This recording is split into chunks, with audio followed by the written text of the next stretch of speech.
With you I'm flying. Girl, you take me away.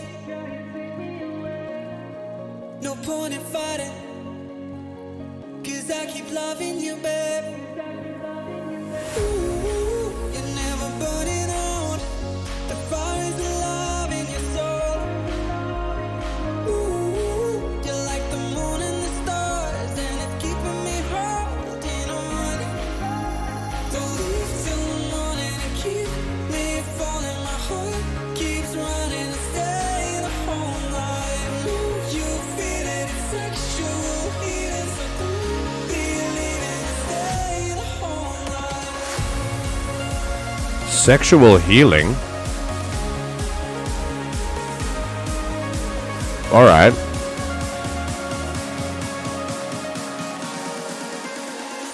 Well, here we go, I guess.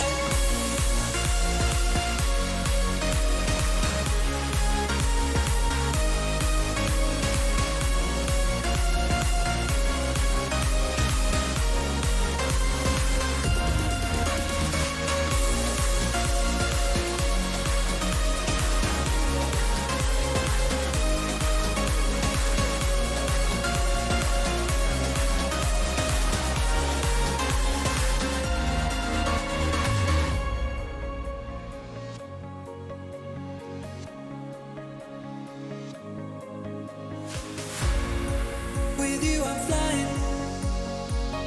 Girl, you take me away. I was gonna give the intro as usual to, this song, and then sexual healing kind of threw me off. But good morning, good afternoon, good evening, no matter what time of day it is for you, no matter where you are in the world. Welcome to the Everything GM broadcast with me, Blue Shirt Man, who is currently eating cereal. So I apologize for the lack of noise gate on my microphone as I eat cereal. Wait, I didn't finish. Do you have water? Because you should. Here you go. Make sure you have water. Make sure you're being a nice person. And if you're new, welcome. If you're not new, welcome back and join the Discord and all that stuff. We have a poll ready and waiting for you. No matter who you are welcome to vote. For we are democratic in here until I decide not to be. And if you think that that's counterproductive or hypocritical, I will simply take you to a re-education camp. It's the Quackmeister.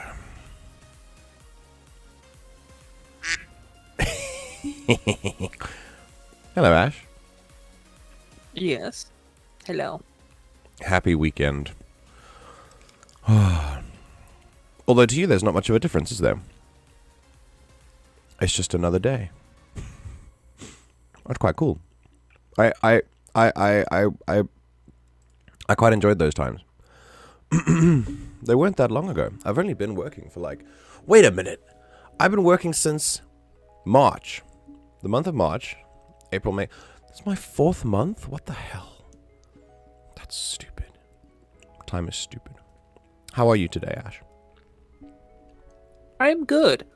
Good. How are you? I'm good. Have you been up for a while? Is your day finishing or beginning?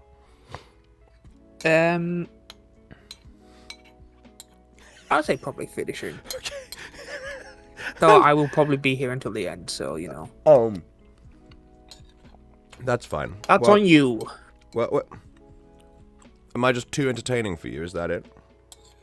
Yeah, I can't see that as anything other than a compliment. So you better be careful, because I know how compliments are. Well, you see, the thing with depression, MJ, is self-harm comes in many forms. Oh my god.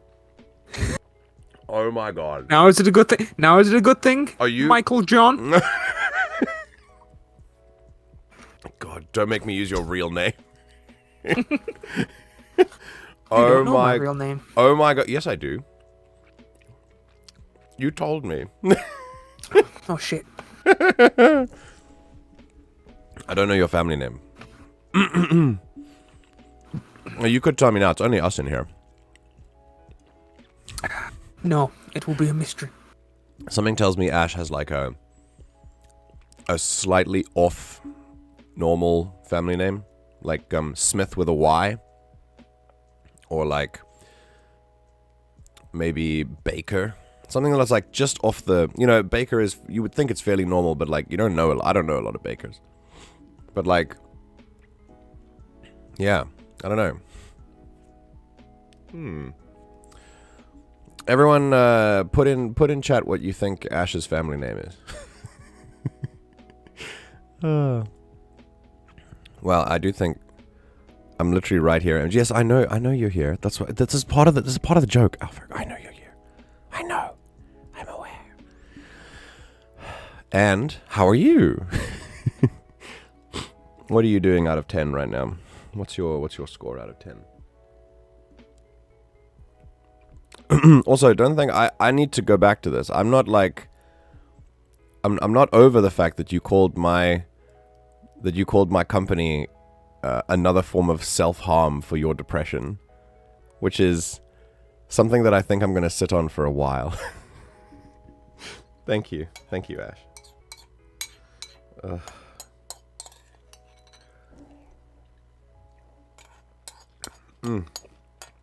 Be glad the chat wasn't full for that one. Alright, we got some options in the polls. Everyone's voted for it, that's fine.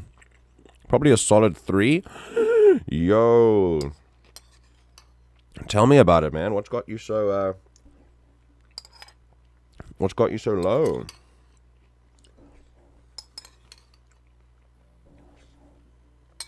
Yo, I'm gonna finish this. And then talk. What did you get up to today, Ash?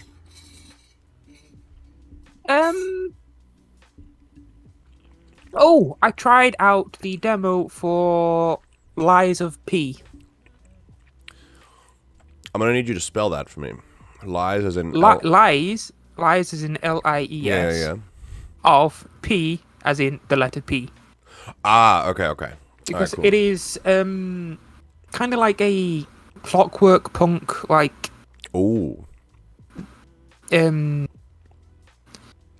like Soulsborne-esque game. Whoa. But based around Pinocchio. What? Yeah. Wait a minute, is it on Steam? Yeah, and there's a free demo. Oh shit. Okay, I'm gonna share my screen. So yeah, I've been playing that demo. That's... I'm enjoying it. That's very cool. You're just playing the demo now? Okay, if the stream freezes, I apologize. Hold on. Alright, there's Steam. Lies of P. Oh. Okay, there is a free demo. I'm gonna have a look at this, though. Oh, God. Oh, don't show me someone streaming it. I just want to see the thing. That's one of the most annoying pop-ups I've ever seen from Steam. Because it loads after everything else. So after I'm clicking pause the video, and then I click on the stream because it's like popped up last or something. It's dumb. Anyway. Okay. Geppetto's puppet. We need your help. Oh, whoa. Something tells me this is going to be ever so slightly darker than your typical Pinocchio tale. Yeah. Also, also you're not, you're not sharing your screen for me personally, for one. Yeah, but that would I don't want to freeze my stream by like. Yeah, but Listen. Also the main character is delightfully androgynous. Oh, obviously okay. Referred to as like the boy because of Pinocchio. Okay, yeah, but Pinocchio, yeah. But I've seen the thumbnail. Really, could be anything. Yeah, very cool. Like that makes my gay ass be like, You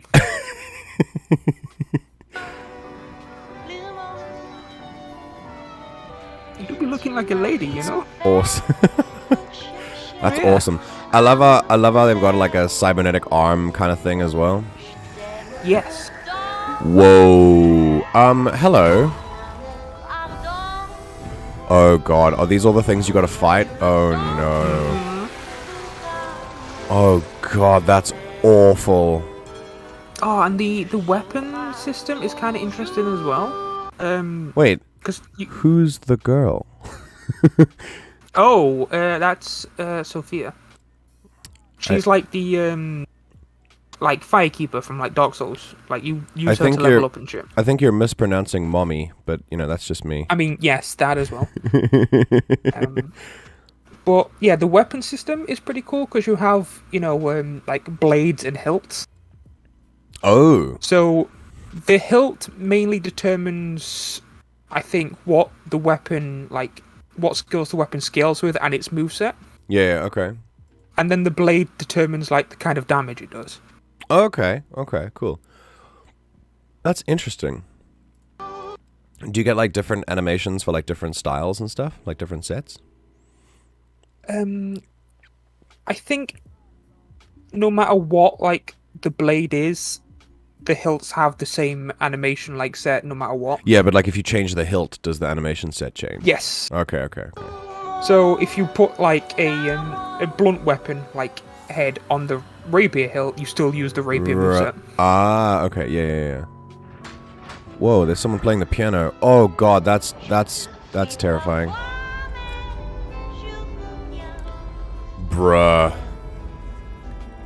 This looks incredibly entertaining. Yeah, I would recommend, like, giving the demo a go if you can. Honestly, this is something that I would do. Oh god, you get an umbrella? What?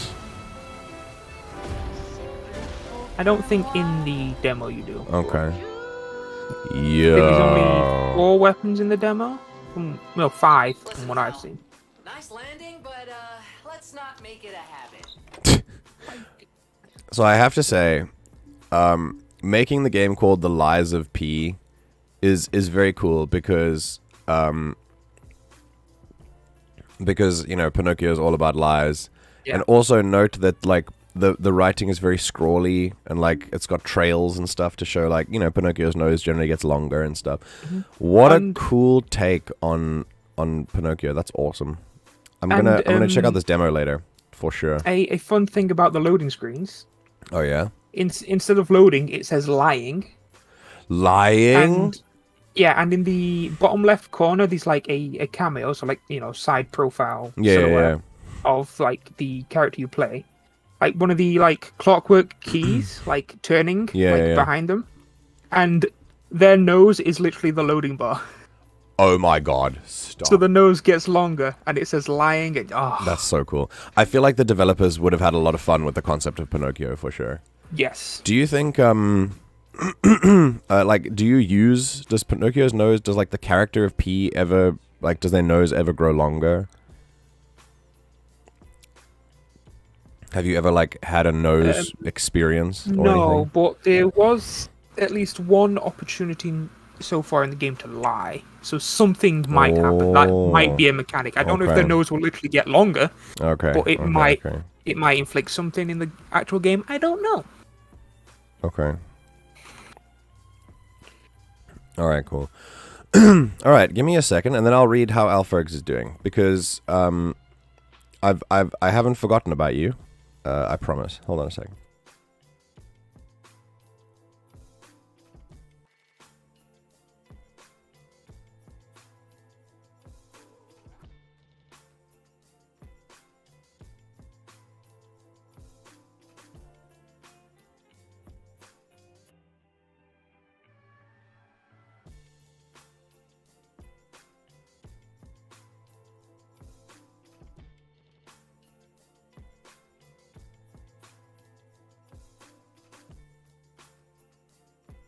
Alright, we're good.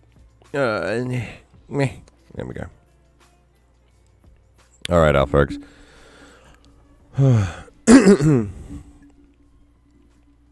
Just family drama? Okay. Kinda got embarrassed in front of friends and personally ruined the mood for Die, so I definitely didn't do things I maybe should have, on top of already being nervous about it because I didn't fully realize exactly what the character generation entails. What, I mean, if you feel like expanding... I'm sorry to hear that. If you feel like expanding on any of that, feel free. I'm interested to hear, because I was excited to hear about your die experience. I wanted to know how it felt to die.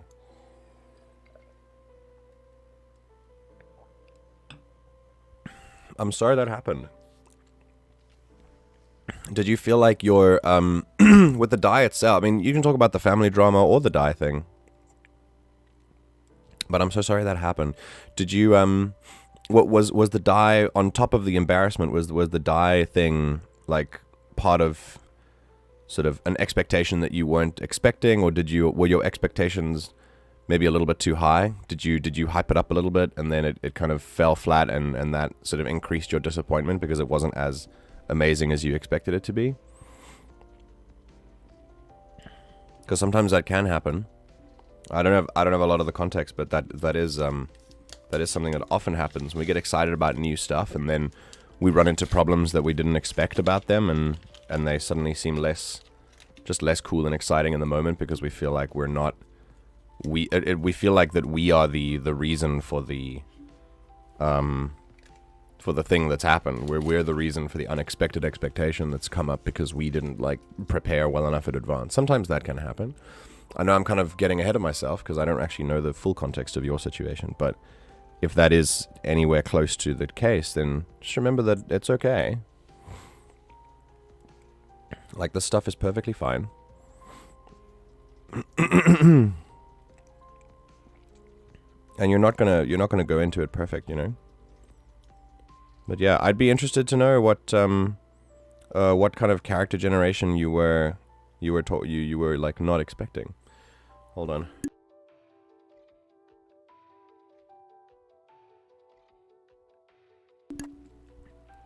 I have much phlegm this morning. It's lovely. All right. The character generation of Die is mainly just backstory generation, how the group gets together and what archetypes that fit. I don't think I prepared my friends well enough for that. Okay. And we took forever to get started and got interrupted by the drama for a while. Okay. I'm sorry that happened. Are you going to meet again to maybe like... Did you get through it at least? I'm sure that can kind of sort of sour your experience, and maybe it can sour the thought of future experiences if you think that things like that are going to happen again. But even if those things do happen again, that's fine. It's like these things are supposed to happen every now and then. It doesn't feel very good. I definitely understand the embarrassment of like not feeling like you prepared your players enough. That's something that I relate to a lot.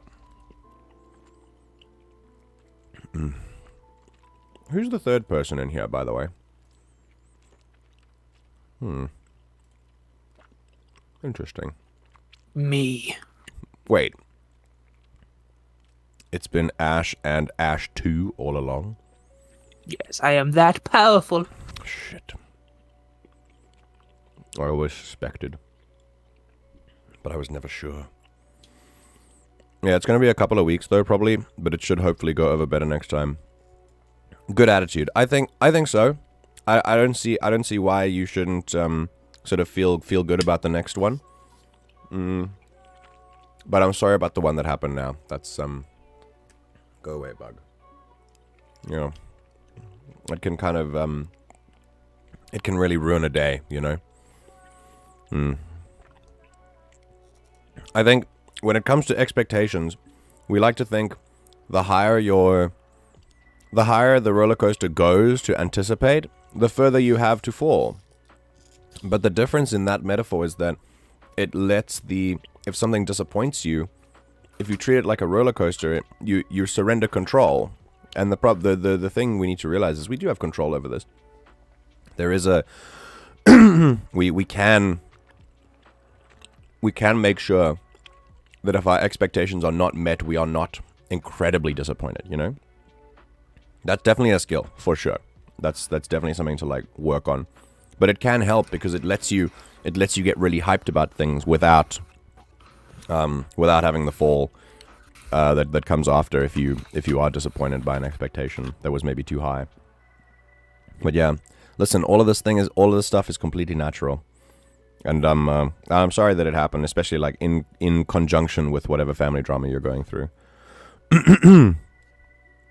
Sounds like your family needs to stop being so dramatic. I'm just putting it out there.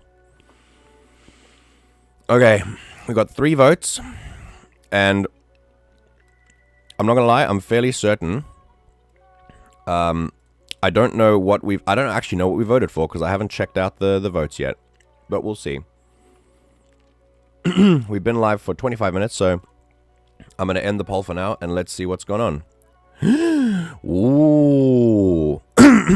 We've got 2 votes for Divinity and 1 vote for Skyrim. Very, very cool. It's time for Divinity. Yay! We're just gonna chill and play some Divinity. Oh my god, I'm so excited. Okay, so here's the issue, right? Here's the issue. We're gonna see how this works, and we're gonna see if my computer can actually handle this. For some unknown reason, well, I mean, maybe it might be a little bit known because I'm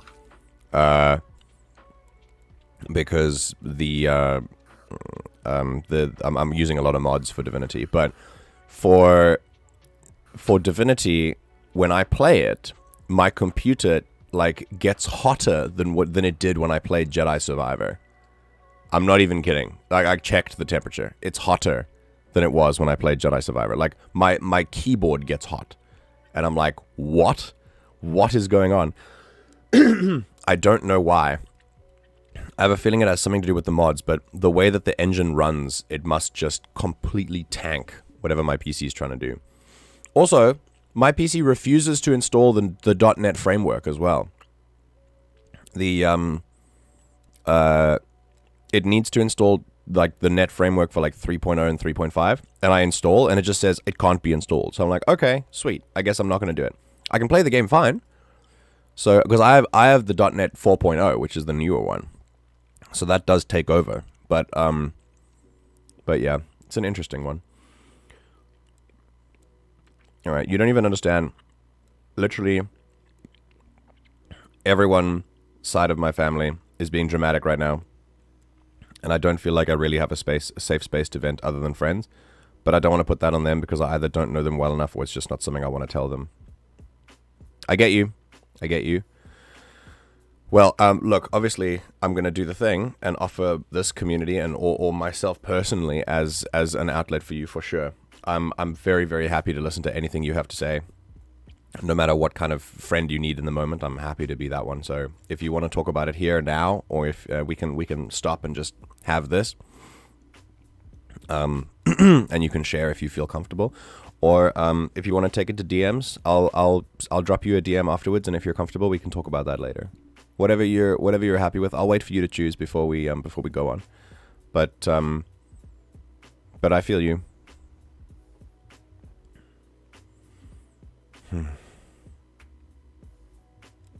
Yeah, it's hard when you feel like you don't have anywhere to turn that makes you the most comfortable, because everyone is having their own moments.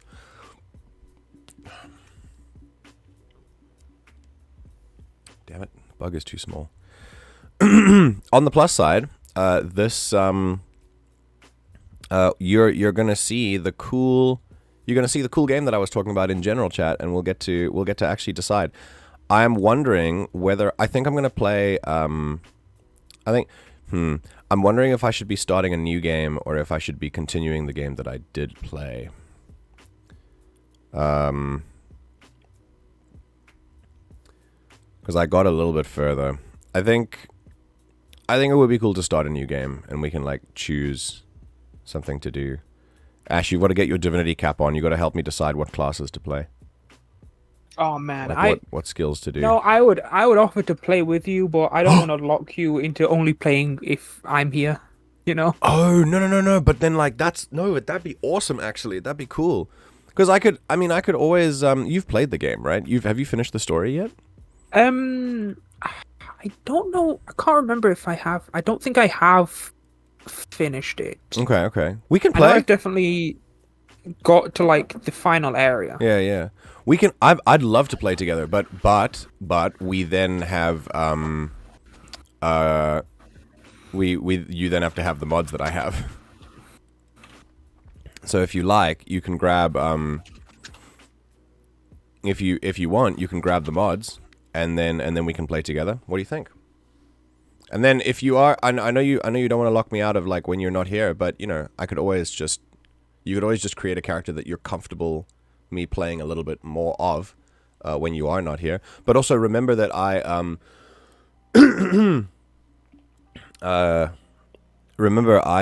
don't I'm not going to play. This is not going to be like a series. This is just us chilling, maybe playing a little bit more like when we can. But yeah. I have my own solo game. Do I even have it fucking installed? Do you? That's the question.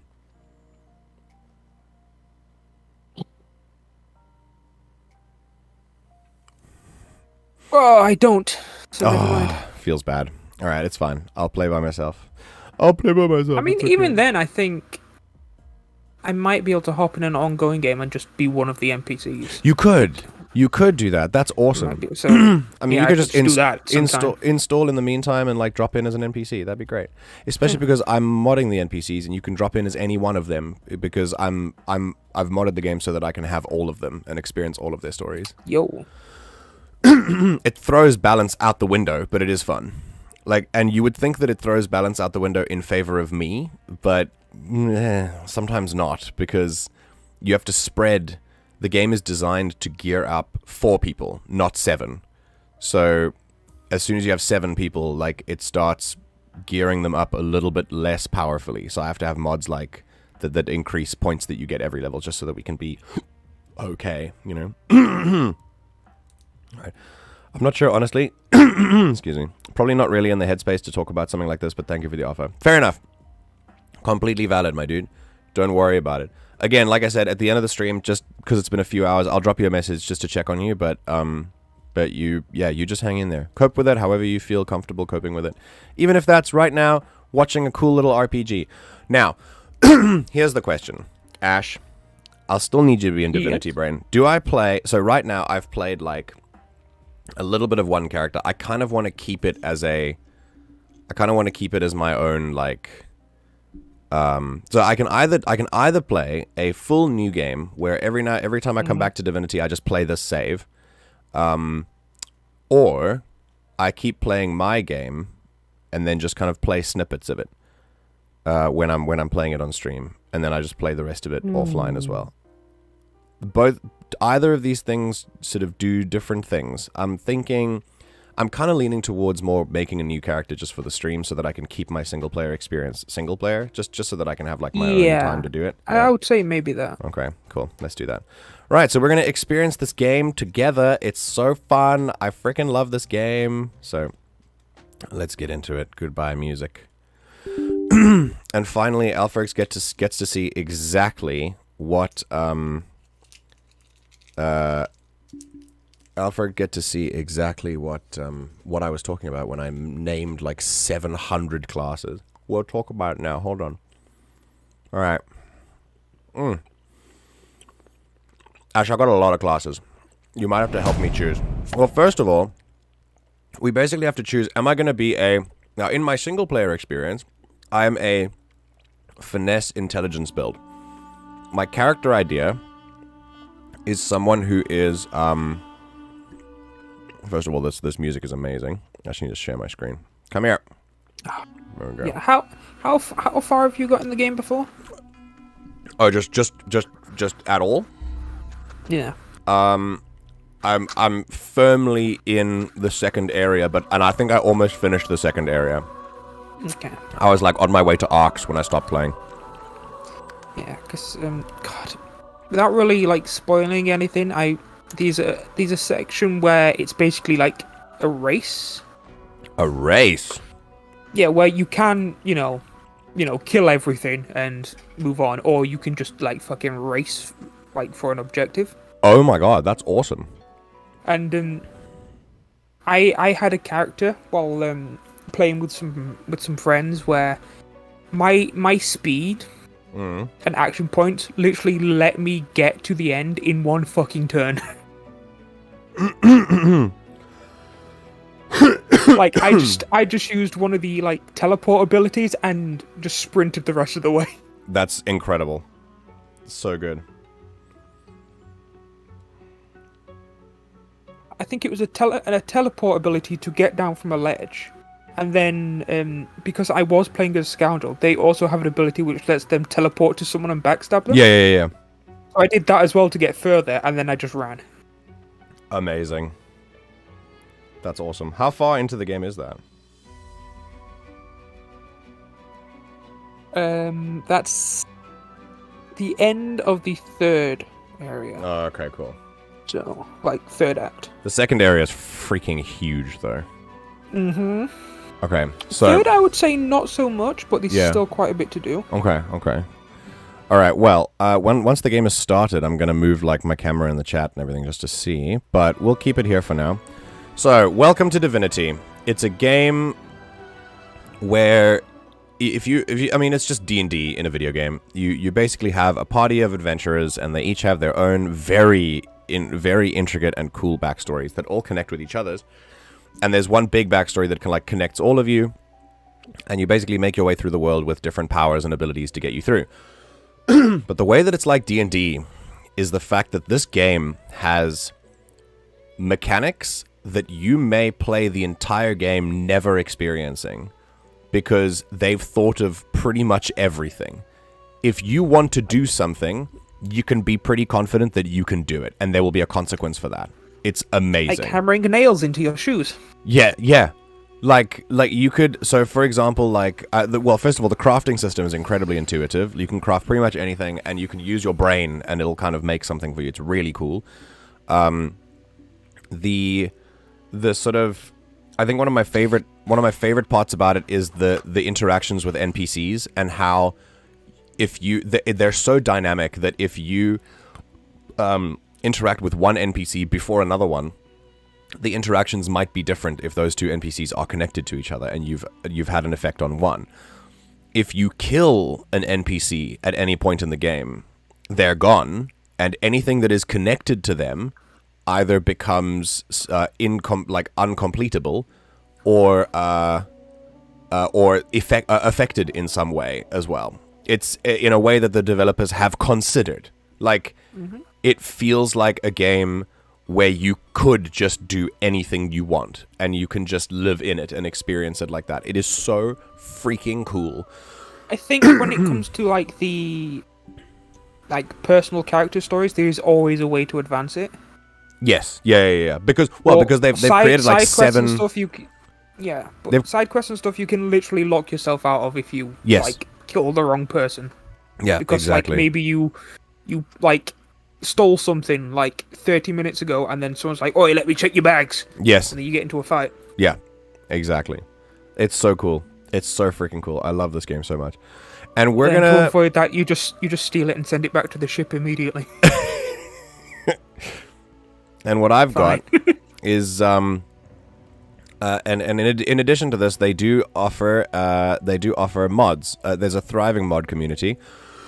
And so thriving, in fact, that the game developers themselves sent out in the Definitive Edition, which is the new edition of the same game. They sent out a set of bags, which has grabbed a bunch of mods that people made and made them official content in the game that you can turn on and off at will, which is awesome. I love that. They didn't create some kind of freaking creation club which limits mod creation and stuff. They said you can keep making mods. We're just going to use them in the game now as official content, which is awesome. I love that. We love these mods. We want them in the game. Yeah. As game modifiers. Optional. Yeah. It's optional DLC basically. Yeah, and they're all completely optional. You don't have to have any of them. But there are and some none mods. of them disable achievements either. Some of them do. Some of them do. Some of them do. Yeah. If there are some mods that but it does tell you which. Yes, it does tell you which ones. Yeah, there are some mods that they call themselves persistent mods, which are mods that once you turn them on, you can't turn them off again because they drastically alter the way the game is played. But there are some that just they give you a perk that makes life easier or whatever. Very cool, very cool. These are the mods that I use. These are not ticked, so these are not the ones I'm using. But from 17 all the way down to 65, so. God, what is that? 65 minus 17. It's 58. 48. I have 48 mods running right now. And each of them Basically, more than half of them are just mods that add classes to the game because I like diversity. And yeah, it's just great. And there's a lot of cool fucking class mods. There are really cool class mods for sure. Like Ollie loves the like Chronomancer. The Chronomancer stuff, yeah, for sure. I love that one. All right, so I'm gonna go live and see if you can see my screen, and hope that my stream doesn't crash. There we go. And can you see it? Hang on. Yeah. Okay. Also, I discovered something very cool. You'll note that my version of the game is now accompanied by Script Extender, which is a tiny file that you download very, very easily off the internet. It is a way that allows you to have more mods without changing your loading times to sometimes upwards of 10 minutes, which is what this game likes to do. It doesn't have a limit as to how many mods you can have on it, but the loading times will increase drastically as a result because of the scripts. So they have a maximum amount of scripts, but they still let you have a lot of mods. So all they will do is like recycle that script run, and they will just run it again and again and again and again until all your mods are loaded. And that can sometimes literally take upwards of 10 minutes. So what I prefer to do is, for the first time since modding this game, I've used a script extender, and my load times are now 1 minute at most. Ooh, yeah, nice. It's great. So in fact, not even. It's more like 30 seconds. All right. So with this, we're going to start a new game, and I want you guys to start thinking about what kind of character we should play. So my single-player game is a finesse intelligence. I've kind of created a character concept where she grew up on the streets. She's an elf, a very young elf, and so she has her wits about her, but she never really had any weapons, so she had to make them herself. So she's not a pure summoner. So she's able to summon weapons, but she's also very good at unarmed combat because there's a monk class that I've added. So she's a monk, and she summons some bow and arrow so that she can like shoot from afar.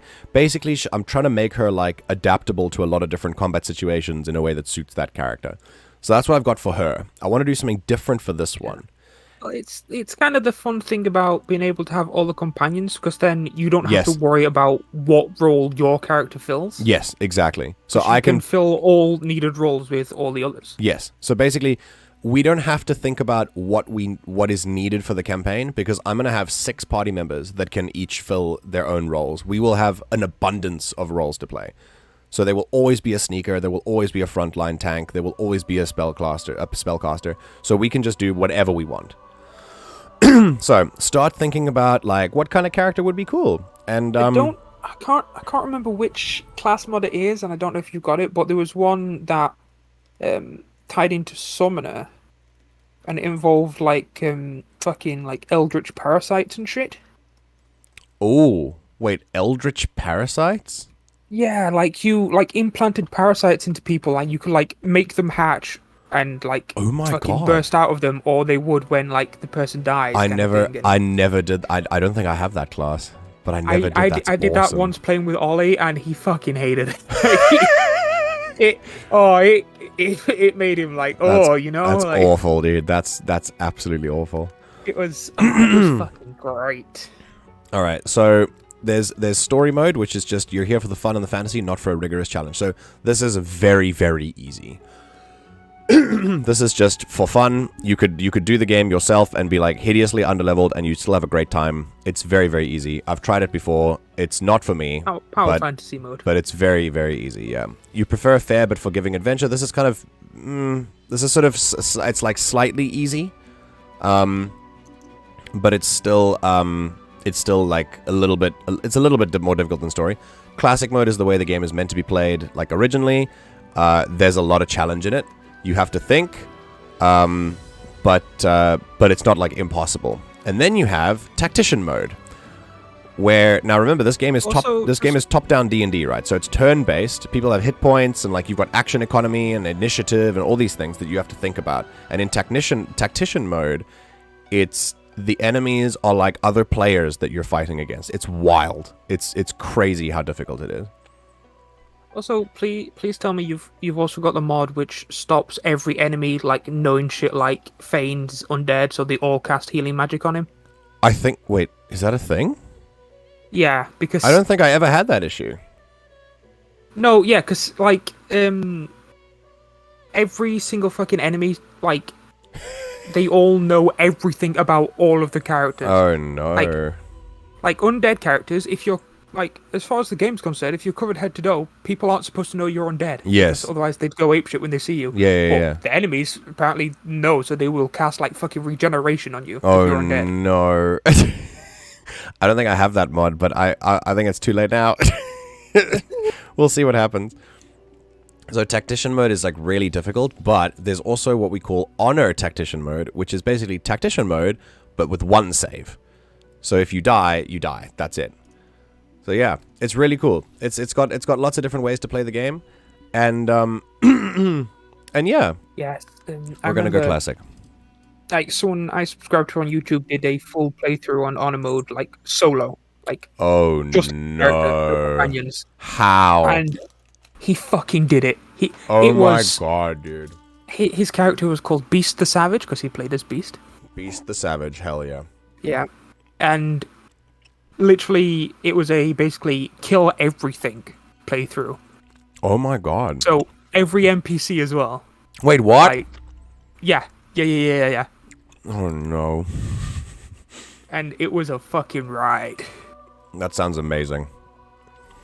'Cause All right. there was there's like one martial ability where it's like you can't use like any other like you can't use any other like ability like magic abilities or anything, but it insanely buffs your damage.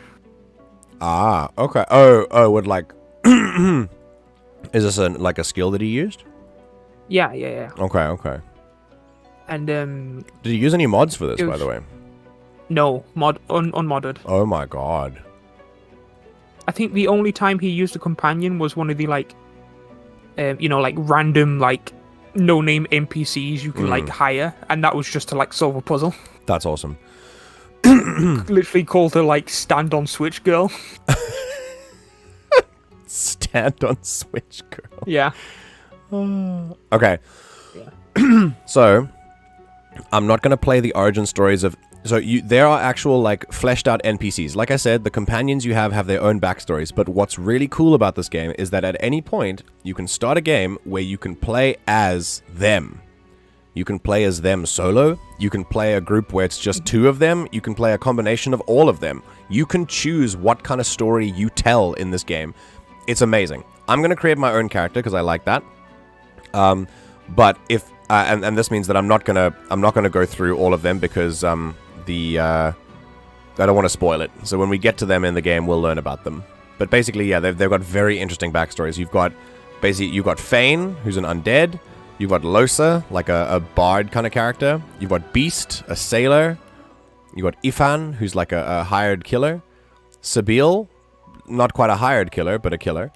And the Red Prince, who is who's like a lizard noble, like lizard royalty. Very cool. Very, very cool. We can be the same like species as them, so we can be an elf, a dwarf, a human, or a lizard. So hang on. Dwarf, elf, human, lizard. Or we could be an undead version of either of these people. To be quite honest, undead can be pretty cool, but also it's a very different way to play the game, because as an undead, you have a lot of different weird things. So for example, undead lets you heal from poison. So poison heals you, but regular healing damages you. So if you drink a potion, you take damage. If you drink a poison bottle, you gain health. So it's like a whole other way that you have to think about playing the game. But again, that also that makes enemy like healers incredibly fucking dangerous. Yes. There are some very powerful healing spells. Yes, because so any powerful healing spell that is cast on you is gonna be pretty damaging to you. Yeah, undead lizard looks. Instantly know you're undead. Yes, if you don't have the mod, undead lizard looks so cool. I mean, I'm not gonna lie, the armor is amazing. The armor that they've decided to go with. You can click this off, and I'm gonna kind of. There you go. That's an undead lizard. Yeah. It still looks cool, but it is the armor for sure. Like it's the clothes that you're wearing. I mean, look at that. Like that's a lizard. That's what lizards wear sometimes for like ceremonial helmets and things. Yeah. So, yeah, like it's just a skeleton. You'll see that elves are a little bit tall. Elves in this game are actually very interesting. Hold on a sec.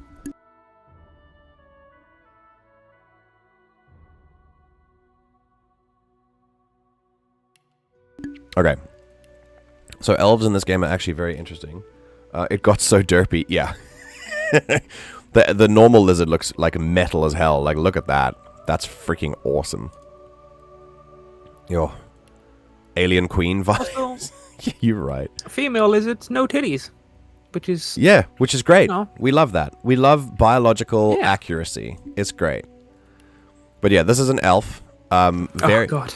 Elves are very like... Oh, God, it's entire They're butt very cheeks. plant-based. Yeah, elves are like plant kind of elves, yeah. They also have this really cool ability to eat things. They can eat flesh to learn from its memories. Everyone can eat things. No. You've got this cool ability to eat things, guys. I meant things like not food. They eat things that are not traditionally considered food. If they eat the flesh... so can I. I can do that as well. I can't believe I dead ass said elves have this special ability to eat things. They eat of the dead. If you eat dead like limbs, you can absorb their memories and learn from them. And there's a really nice way to like it's a really nice way to sort of learn more clues about puzzles and quests and things. But again, if you don't play as an elf in this game and you don't have the elf on your team, you'll never know what those memories have. That's what I mean. Like, you could play this game like 10 times and experience it differently each time. Yeah, hell, 100 times. It lets you like experience like something from a different perspective, or get the thoughts and motivations behind a character. Or sometimes it even lets you learn a new fucking like power. Yes. Like spell. Yeah, exactly. I knew it. Humans learned how to eat from elves. All right, so yeah. I think I don't think I'm going to be undead. I think I'm going to choose one of the 4 main species, but we will yeah, I'm not really sure what to go with, to be honest. The sort of... Oh, also, I don't have... Wait, I had adaptive lizards, and depending on the color of the lizard, it could change your power as well, I think. Something is... oh, wait, no, there's a book about it. And you get to change your... you get to change the type of element that you spew as your lizard power. Okay. As a lizard, you get to breathe an element, basically. But yeah, maybe I could be a lizard.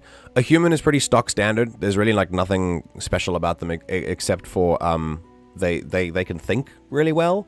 So they get like they get crit chance and crit multiply, which is this is actually they got the cool encourage ability.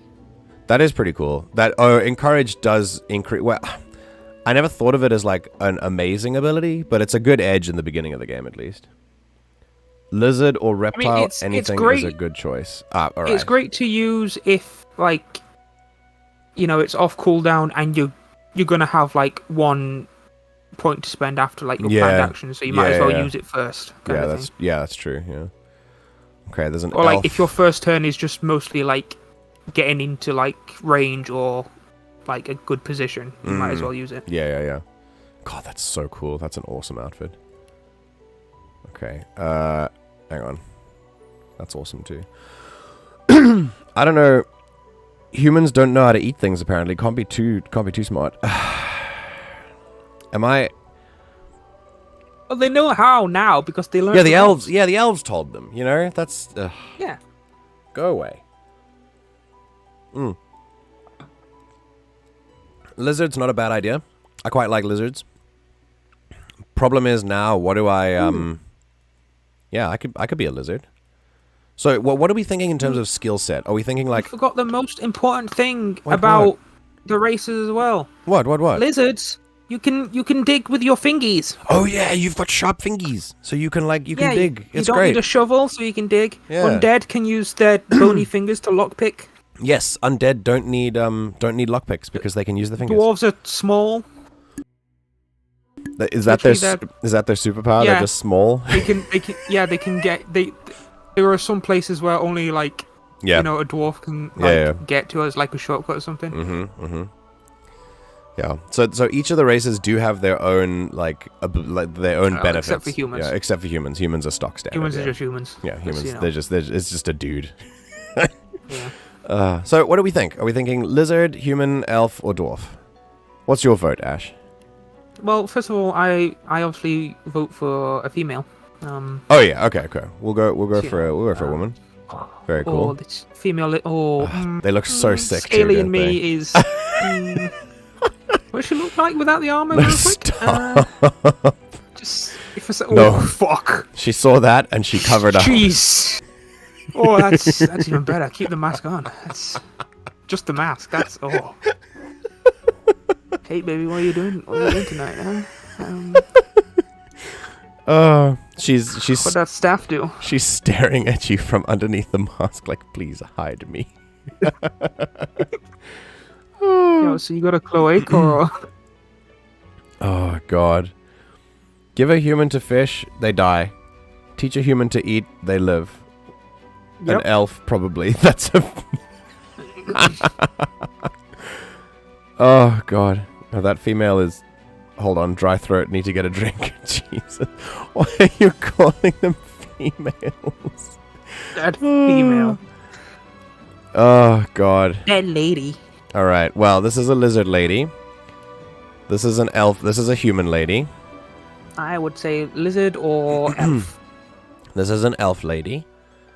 And for TOS, I'm not going to take the armor off because I'm going to have to if we're going to have to choose color of lizard, aren't we?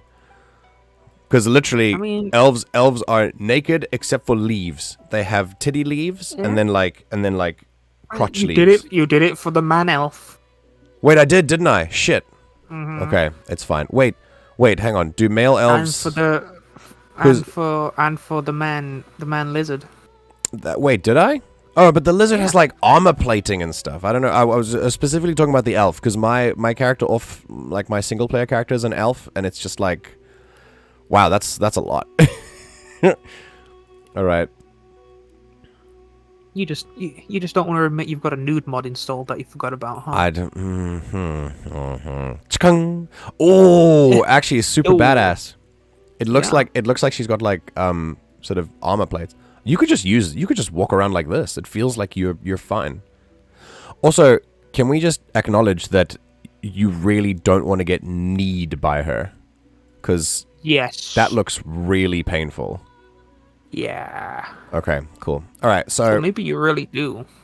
look, I'm gonna let you sit alone with that, and you can wrestle What with that that. tail do though?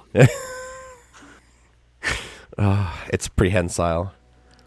Oh, Go. probably more. I know what you meant, Alfred. Don't worry.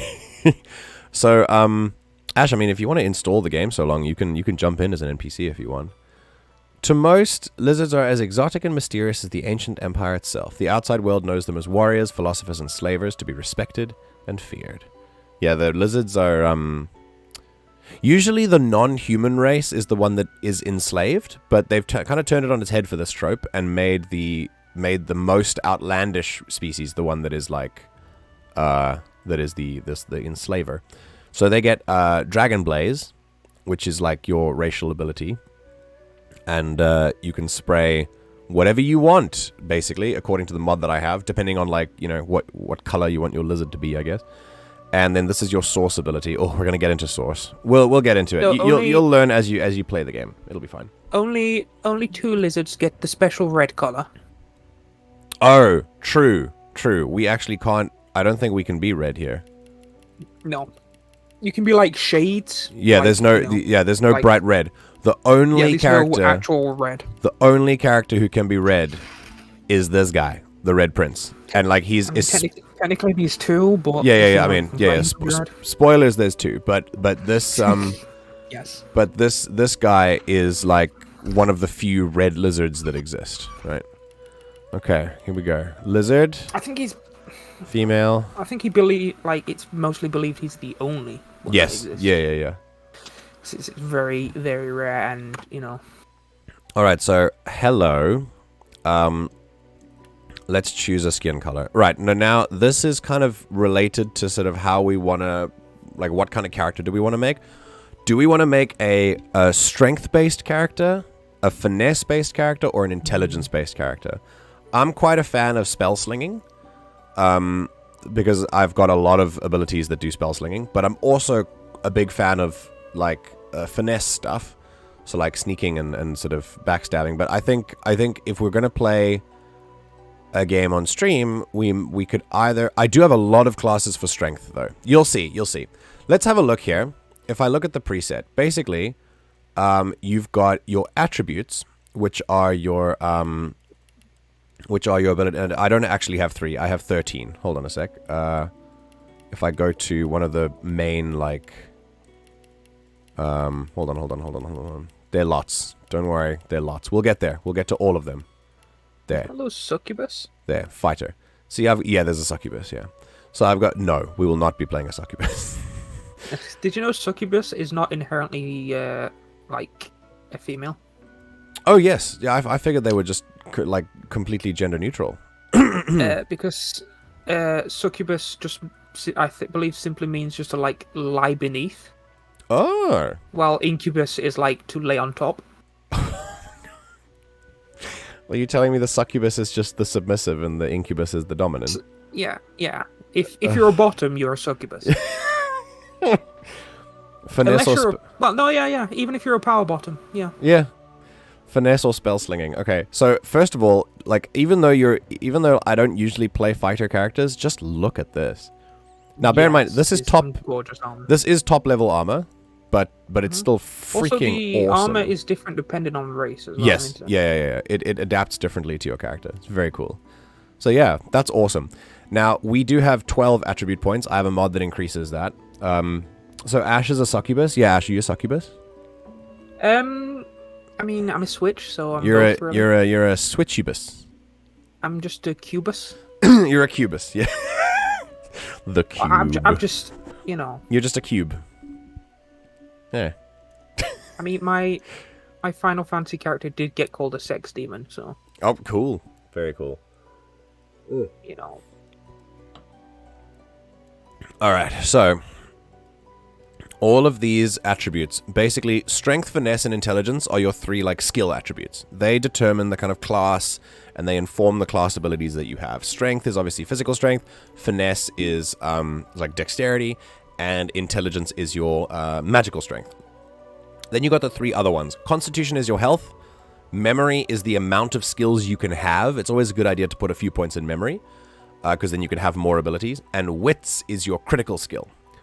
Usually for melee attacks, but you get a talent, which is an initiative. Yes, usually for melee attacks, but you can have a talent, which is like a feat, which lets you add this to your magical stuff as well, which we are going to get if we're going to be a spell slinger.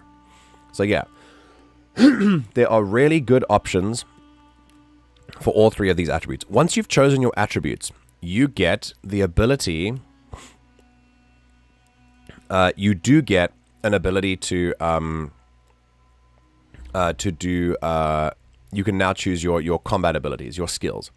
All of these, your strength, finesse, and intelligence determine like the requirements and like how powerful your skills are. But what skills you have access to is determined by these 10 skills. Warfare, Huntsman, Scoundrel, Pyrokinetic, Hydrosophist, Aerothurge, Geomancer, Necromancer, Summoning, and Polymorph. And all of these determine the skills. So for example, if I put like 3 points into Polymorph, I now have all these Polymorph skills to decide from, right? At the beginning of the game. Because it's just letting me know that I'm a Polymorph, so now I can morph parts of my body into like different animal parts. I can shapeshift, I can do all that stuff. Cool. If I then change that, and I instead go for summoning, then I get all the summoning skills. And I can only choose 3 of them, but this comes from different classes. So like this is a Mirage, this is part of the Mirage class. This is the Constellationist class. This is the Summoner class. There are, there are like conjuration classes, like you can conjure bows. That's what I did with my single player character. So yeah, there are a lot of different like things that you can do with this. So with that said, let's have a look at the different presets so that I can like tickle your fancy as to like what kind of class we could play with this character. So these are the normal ones.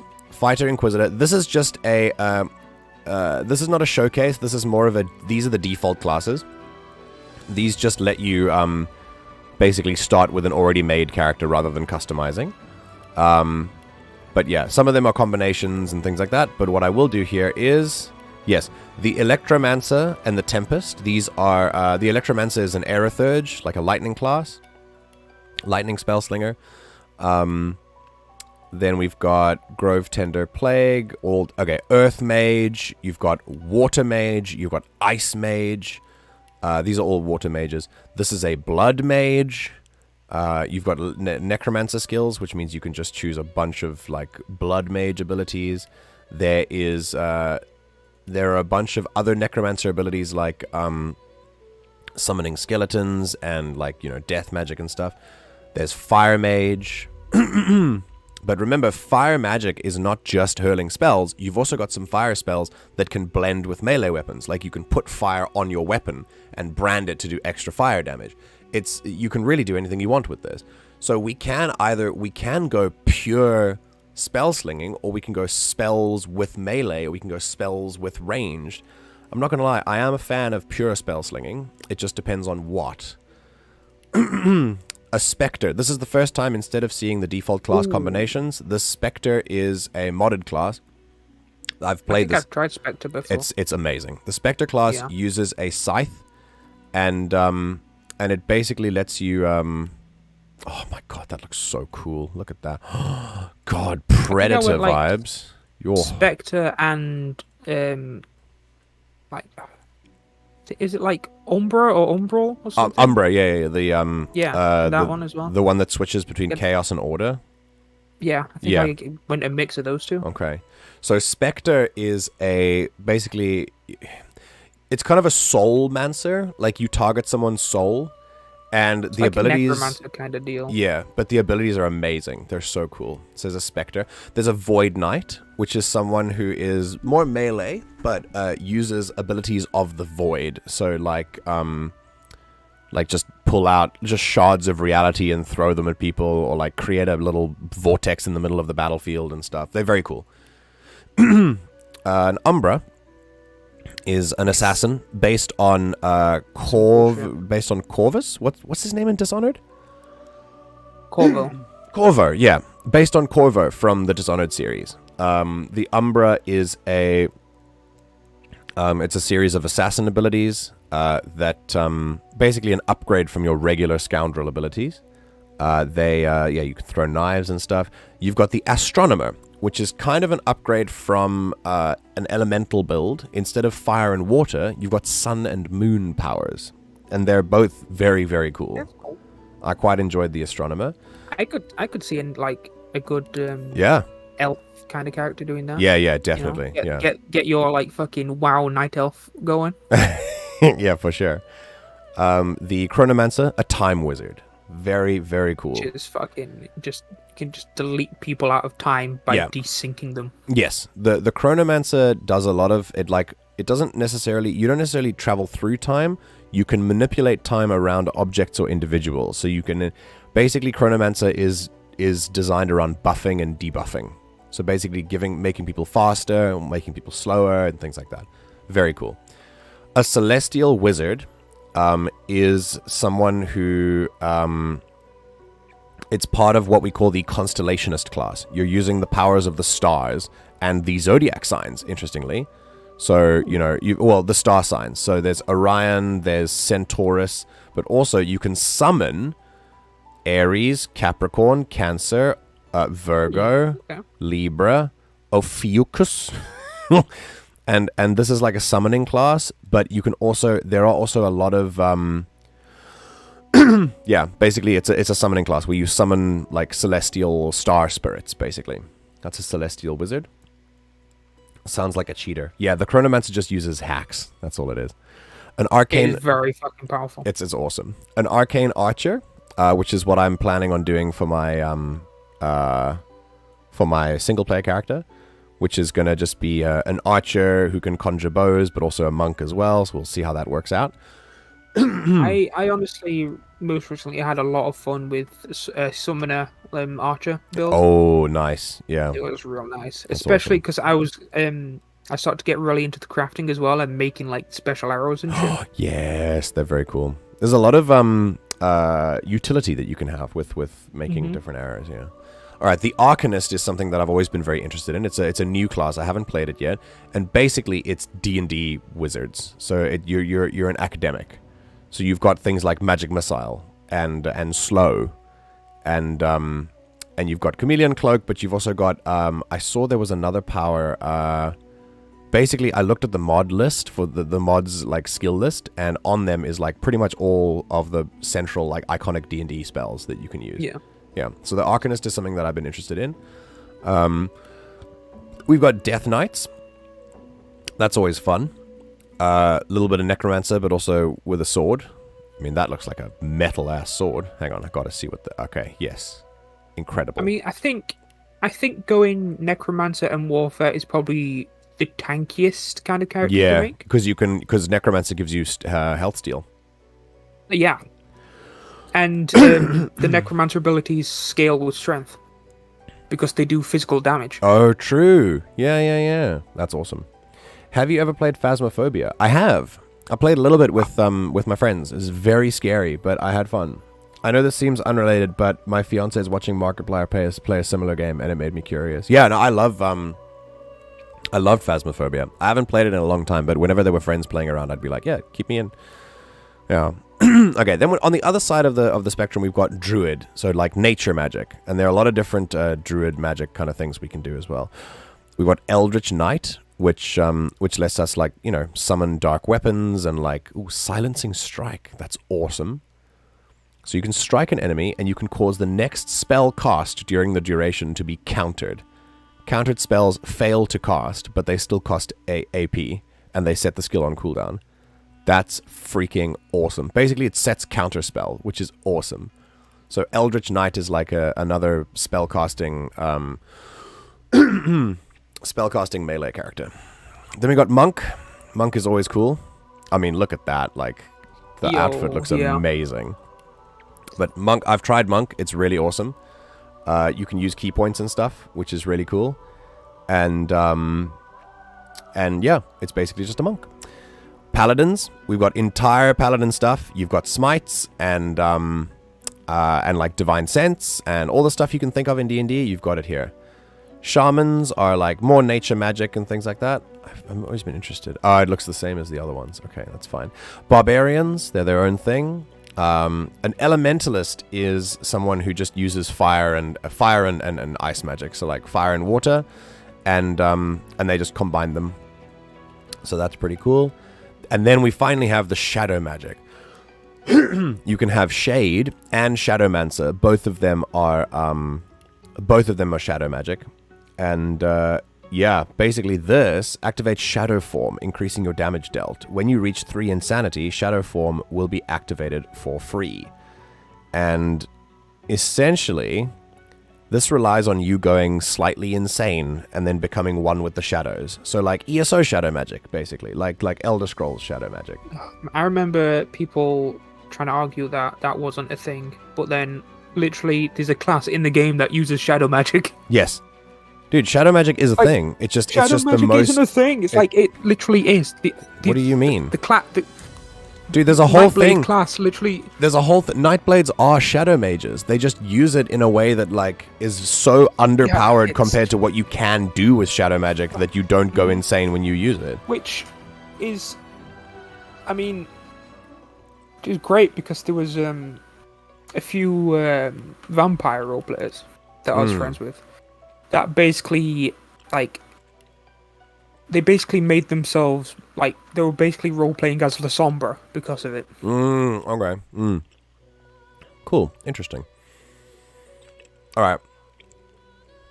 So we got the shadow magic. And then, We got Totemancer, who is just summoning like totems and things. Very cool.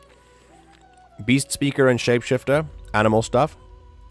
And then we got this cool thing called Blade of Galadriel.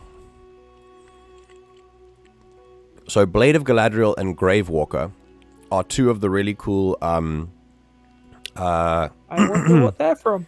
yeah, they're from Shadow of Mordor, and it's created. What? They've created an entire class around them. It's really really interesting, and yeah, it's light magic for Blade of Galadriel, and like wraith magic for Gravewalker. It's really cool. We got Berserker. What's cool about Berserker is that I actually like I put Berserker on Beast when I was playing my last run, and it's insane. You get to like increase your rage, and when you've increased your rage, you can go on a frenzy where you basically just get a free turn, just like making an attack against anyone or something like that. It's so cool. Cool. You got Blacksmith, which is like your own little. It's like a strength support class. Cryomancer, very very easy to understand. A Marauder is like a pirate class, so you get to like summon a little bit of water magic, a little bit of ships, and like you get to summon a pet parrot, and it's very cool. Nice. A Mirage is like a very weird kind of spellcaster class.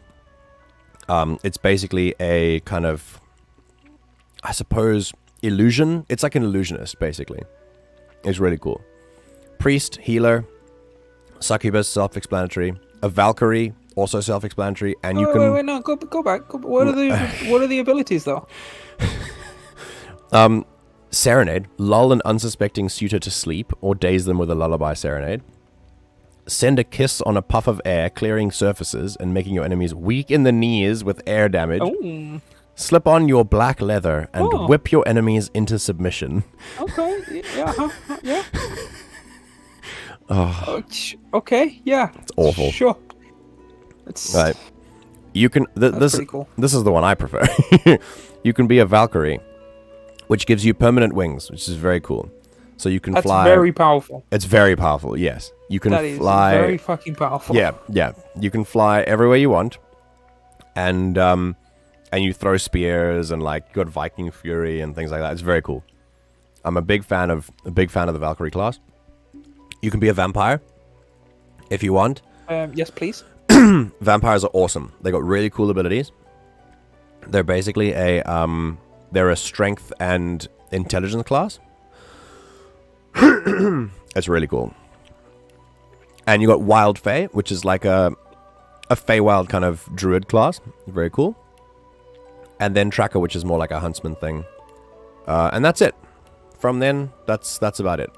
So, let's like try and narrow it down. What are we really thinking? Are we thinking of creating a character? I'm thinking of like, if I'm gonna go a spell slinger, the Arcanist sounds really cool for me. Creating someone who's like more sort of academic about it, which also means, or I could go with an astronomer. Like lunar and solar powers sound really cool as well. Because if I go with astronomer, I can combine that with regular pyro and like hydro abilities and create that as well. I could be, if we're gonna be a kind of melee character, I'm thinking of an Eldritch Knight, because then we could use intelligence instead of strength. And we could like, yeah, I feel like we could use very cool abilities for that. Alternatively, there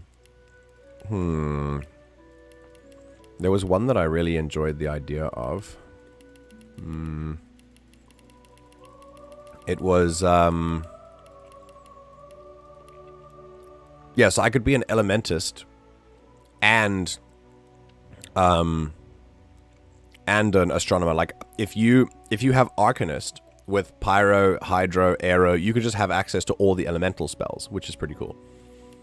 However, I could also go necromancy and we could do shadow magic, which I haven't actually tried yet, which I think would be really interesting.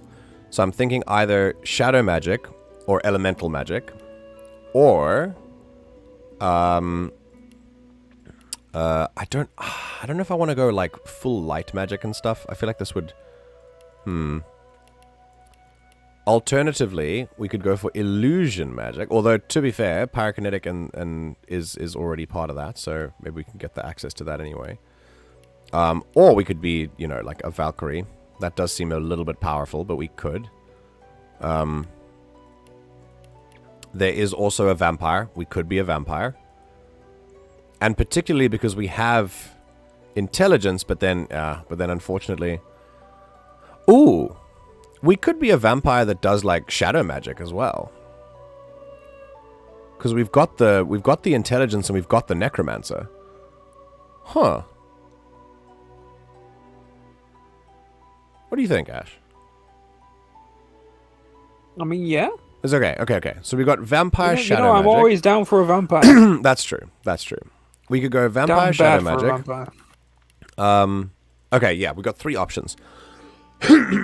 Vampire shadow magic, elemental magic, like academic elemental magic, or nature druid magic. I mean, shadow seems to go really well with it, you know? Shadows do seem to go really well. Okay. What do you think, A Alfrex? vampire Feel druid free. just sounds weird. Yeah, that's true. What are you gonna do? Get into a vampire bat? Alright, if we're gonna need...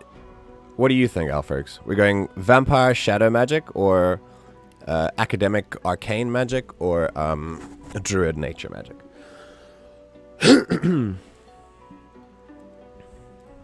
I'm looking at either of them. I do think that either of them would be... Any of the 3 would be awesome. If we look at... Okay, if we're going to look at the one that you would prefer, we need intelligence. We need necromancer and summoning. Intelligence, necromancer, and summoning. Okay.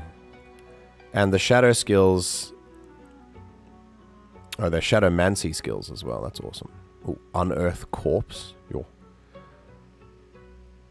I kind of got lost. Druid nature magic. That's okay. No, you can... It's fine. Totally fine. I'm just giving you the 3 options now. Whoa, so we've got druid nature magic, but vampire sounds cool. Okay. God, that's why it's hard having only 2 people. I get... Okay, let's have a look at the abilities. If I'm gonna go vampire, we're gonna need strength and intelligence. We're gonna need warfare, scoundrel, necromancer, and then from shadow magic, we're gonna need summoning as well. That's quite a big spread. Yeah. For druid... We could actually include the astronomer as well, because that is technically nature magic as well. But, let's look at these things. So, stalk means jump to your enemy and make yourself invisible for 1 turn. Just the vampire abilities are so cool, though. Sink your fangs into the neck of your enemy, causing 67 piercing damage, and granting yourself some of their health. It sets bitten, maimed, and ravaged statuses on subsequent hits if the previous status is still active. So I'd bet you, like, debuff them. You can attack your enemy for physical damage and make them bleed. If another enemy is close enough to your target, they may be struck as well. Oh, that's pretty cool, too. The vampire abilities are really awesome in this game. Okay, so there's vampire. Cool. With shade... shade is heal the target, causing them to recover vitality. Cleanses, blind, charm, madness, muted, and taunted will heal undead. Cool. Oh shit, you get a heal that heals everything? Whoa, like a shadow heal. That's freaking awesome. Conjure a Shadow Fiend to aid you in combat. The Shadow Fiend will learn new skills. Additionally, you gain access to certain skills that allow you to command your Shadow Fiend. And Shadow Bolt, a bolt of shadow at the target, dealing 67 magic armor damage or shadow damage instead if the target has no magic armor and generates 1 insanity. And if you break the target's magic armor, shoot a second bolt that deals shadow damage. That's cool. The Shadowmancer will then activate Shadow Form, launch a bolt of shadow energy, and then Umbrage Assault. Consume the target in a vortex of magic and shadow, causing them to deal damage to their allies when they attack, and dealing 6 to 7 magic damage or shadow damage instead if the target has no magic armor. That's freaking awesome. Okay, I'm already kind of sold on the Shadowmancer. Okay, so pretty cool. If we combine that with Vampire, I think we could create a really, really interesting character. with that said, we can go to Wild Fey as well. Let's think about Wild Fey. So we can do with Wild Fey, we can do a lot of nature stuff. So toss elemental daggers of stone with a low chance of petrifying them. So you can cover them in stone, which is a very powerful debuff. Lay a sand trap to slow and possibly cripple your enemies, which deals damage over time. Serpent Strike, which whirls in a circle, striking enemies around you for poison damage and has a chance of setting poisoned, which is really awesome. Then we've got, for druids, we've got Beast Speaker, which is like Bestial Wrath. You can conjure a random spiritual beast. You can either knock them down, make them bleed, or blind them. Nature's Guardian. You conjure a random guardian to help you. And you can transform an allied target player or summon into the shape of a fire beetle, which is really, really cool. As a shapeshifter, you can also shapeshift into different things. Oh, and by the way, I've played shapeshifter before. I don't know if you've done shapeshifter before, Ash. Have you? Have you played this mod? No. Okay. You can start by doing things like wolf and bear, right? Which are already pretty scary, yeah? I got to the level... I played a main. My main character was a shapeshifter. Have you ever been a group of like party members just chilling and you see the enemies and the enemies are like, oh, you know, that's a lot of enemies. It's good, and they've got like, you know, cool magic powers, and then a shadow dragon arrives and lands in the middle of the battlefield, and you disappear and you become a shadow dragon. So the upgraded skills of these make you turn into things like dragons and stuff. It's really awesome. But yeah, with the druid stuff, there's another... Roleplay as a dragon knight. Yeah, that's awesome. There is a dragon knight class as well, which I don't have, but there is one. Blight Swarm, unleash a swarm of insects. Yeah, it's just nature magic. Like whatever you imagine is nature is nature-y. Yeah, regrowth. You can also Dragon heal. Knights get done dirty. Wait, why? Because like they're just people who can turn into dragons. You know, it's fucking... Oh. And then, if we go with the druid nature magic, we can also go with fire and water magic, which is also sun and moon magic. So you can create solar flare, you can target a character, you can create a small sun to burn enemies within the area of effect. And lunar blessing as well. Yeah, it's really cool. What I'm thinking, I know that you want to do druid nature magic, Alfred, but I'm thinking we could create a really interesting character with vampire and shadow magic. So, in order for this to be a thing, I need us to have... we need to have strength and intelligence. Strength and intelligence is our main thing for the attributes. For Shadowmancer, it's just intelligence, which is fine. And then for vampire, our thingy... Vampire sounds good. Okay, cool. For the abilities, we're going to need Warfare, Scoundrel, and Necromancer for all of these. I think... Wait, why? Warfare increases the physical damage, Scoundrel increases the movement speed and crit modifier, and Necromancer heals you when you deal damage directly to vitality. That's a pretty vampiric. Okay. That's awesome. And then Shadow Magic needs... Shadow Magic needs Necromancer and Summoning. Yeah. Okay, cool. So, let's do this. I need to go back to the default ones so that I can... change the abilities here. Right, we got 12 points. We need to put into strength, intelligence, and wits. So I'm going to put these up to 14 each. Okay, and then that's done. Right, we're going to put... even 14 on level 1 is like incredibly high. So I'm thinking maybe wits can go down to 2. I'll bring my memory... Yeah, I'll bring my memory up by 2 so I can have more abilities. Because I'm gonna be switching between like I'm gonna be doing shadow magic and vampire and shadowmancy, so it's gonna be good. All right, we got some critical chance, got some memory, got intelligence and strength. Very cool. And then from the abilities, we've got another 12 points we can put into that, and we've got some of these. So, what did we have to do? It was warfare, scoundrel. Necromancer and summoning. Okay. So I'm thinking, if those are the only things that we need, then we don't actually need anything else. So I'm just going to buff as much of those as possible. Yeah, That's it. 3 on each. 3 on each is perfect. Okay, great. And then we've got 12 points to put into civil abilities. I'm very, very...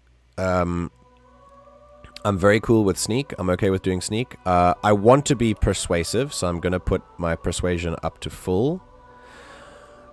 What's interesting, though, I don't need to put any points into bartering, because I have a mod that shares bartering across. In fact, I think that's an official game mod now, instead of just a mod that you have. I'm going to put my sneaking up to 3. I'm going to put my telekinesis up to 2, so I can pull things from further away. Oh, wait, no. Never mind on any of this for now. I'm maxing Lucky Charm, because this is really awesome.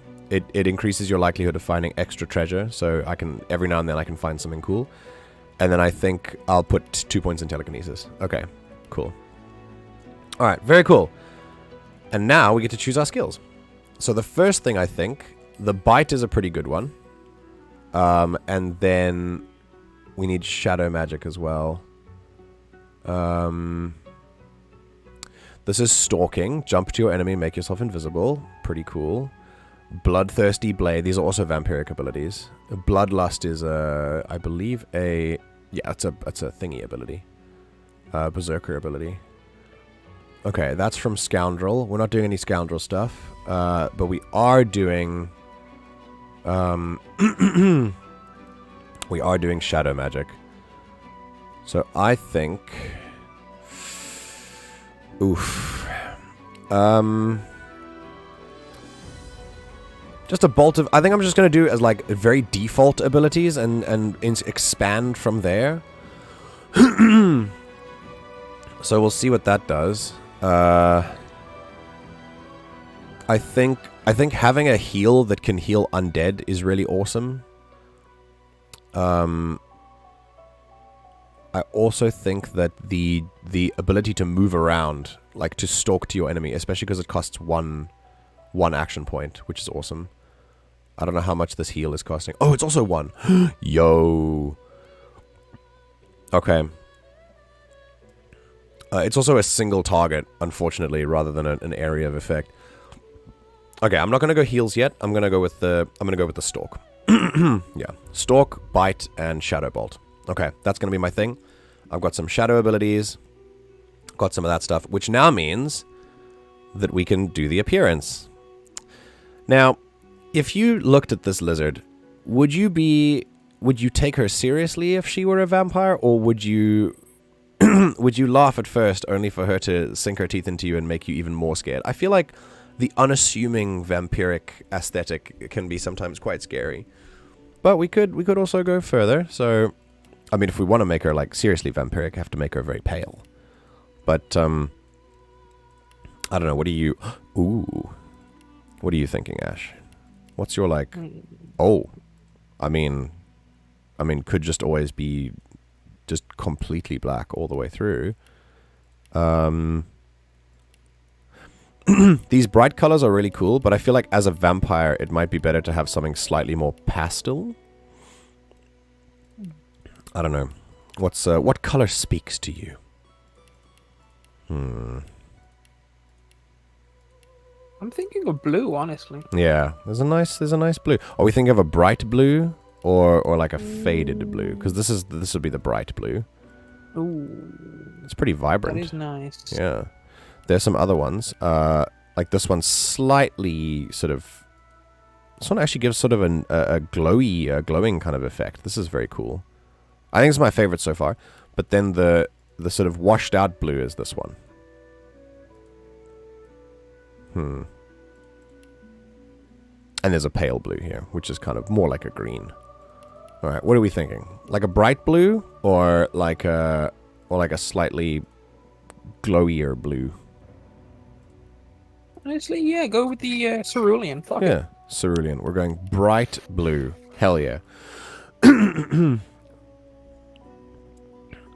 Black works really well. Don't you have some shadowy abilities? Yes, I am a shadow mage. I'm a shadow mage. Yeah, I like that as well. We're gonna go with the blue for this one, and then Alfred, this is yours. So ceruleans, we're gonna like my plan is to go through. Wait, look at Ash breaking out the big words. they're on the page. Don't give her too much credit, please. Wow. She doesn't know this word if it wasn't written on the page. Are you kidding? What? Yeah, I do. It was in Pokemon Cerulean City. Because, in the first generation of Pokemon, it's all named after colors. You start in Pallet Town. Oh, God, of course you start in Pallet Town. And then you go to, Pewter City, Cerulean City. Okay. God. I never played Pokemon, so I don't actually know. Wow. To be fair, I don't even know what Cerulean looked like. I thought it was a more purplish color. Cerulean is, well, this. But I think I used to know where it came from. But yeah, it's a blue. Cerulean is often used in literary work to describe either the sea or the sky.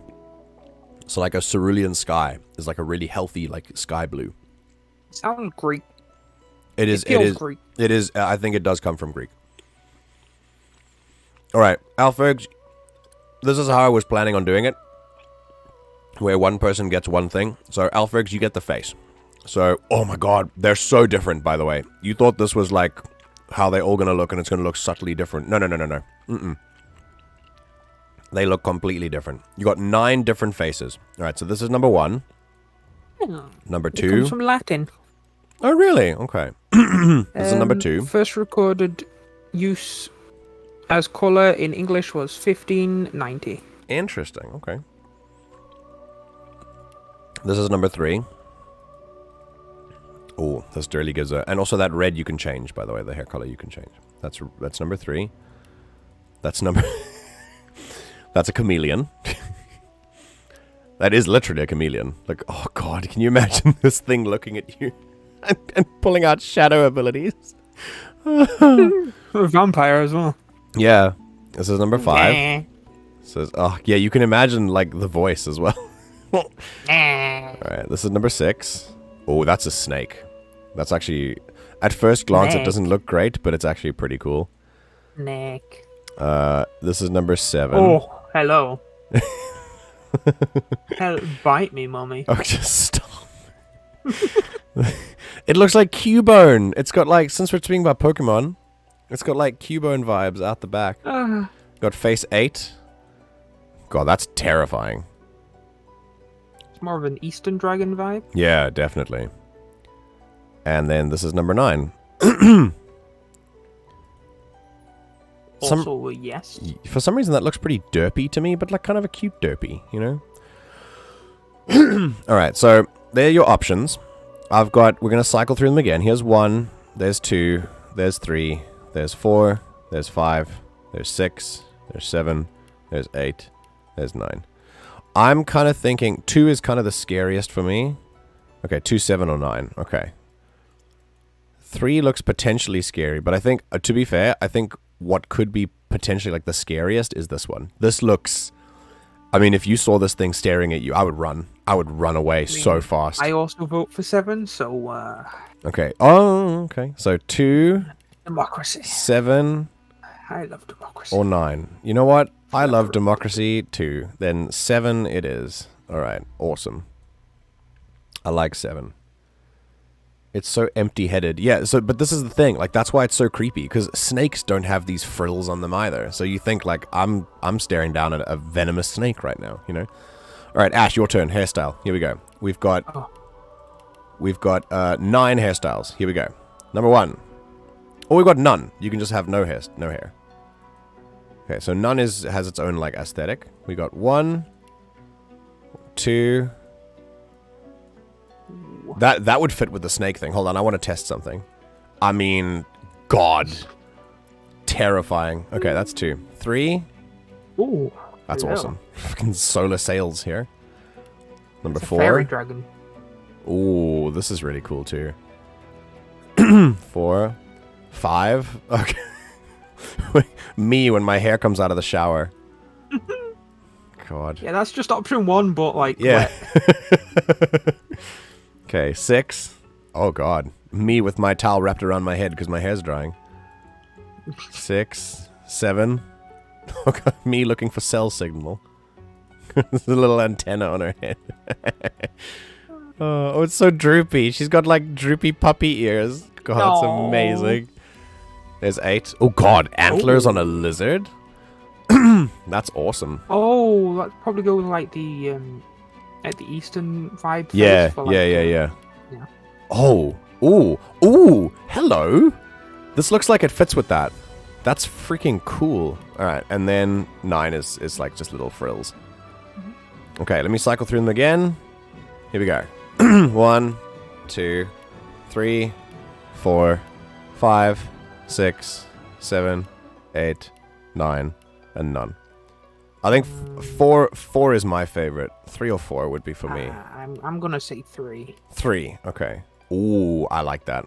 I do like that. Okay, we get to choose the color. All right. We do get a lot of these. There are a lot of them. So I'm going to cycle through them, and you just give me your... just give me your, like... Both of you just give me your, like, general... your general vibes of, like, what kind of color you would like to match with this. What's a democracy? Oh, it's a thing where people sit around and discuss the problems and then do it. But what if someone doesn't agree? People don't always agree. Well, then they should be made to agree. By who? Someone wise. Well, who's going to make them? You're making fun of me. I would never make fun of a senator. An orange or purple might look good. I agree. I was thinking maybe a purple. Okay. Or red as well. The red, like the red looks pretty dope, yeah. Oh, God, I mean, look at that. That's awesome. All right, let's look at the purples. Oh, I'm a fan. I'm a big fan. Okay, hold on. Yeah, this one, the red looks really nice, or the purple. So I'm either gonna go with this purple. I like. Yeah. Cause that's amazing. Or we'll go with the red. Oh, the rose one actually looks pretty nice. Rose alabaster. It gives like a it little bit of goes a. with like the tips of like the head crest. That's true. Wait, but does that change as we go? No. No, it doesn't. Okay. All right, so we got this one.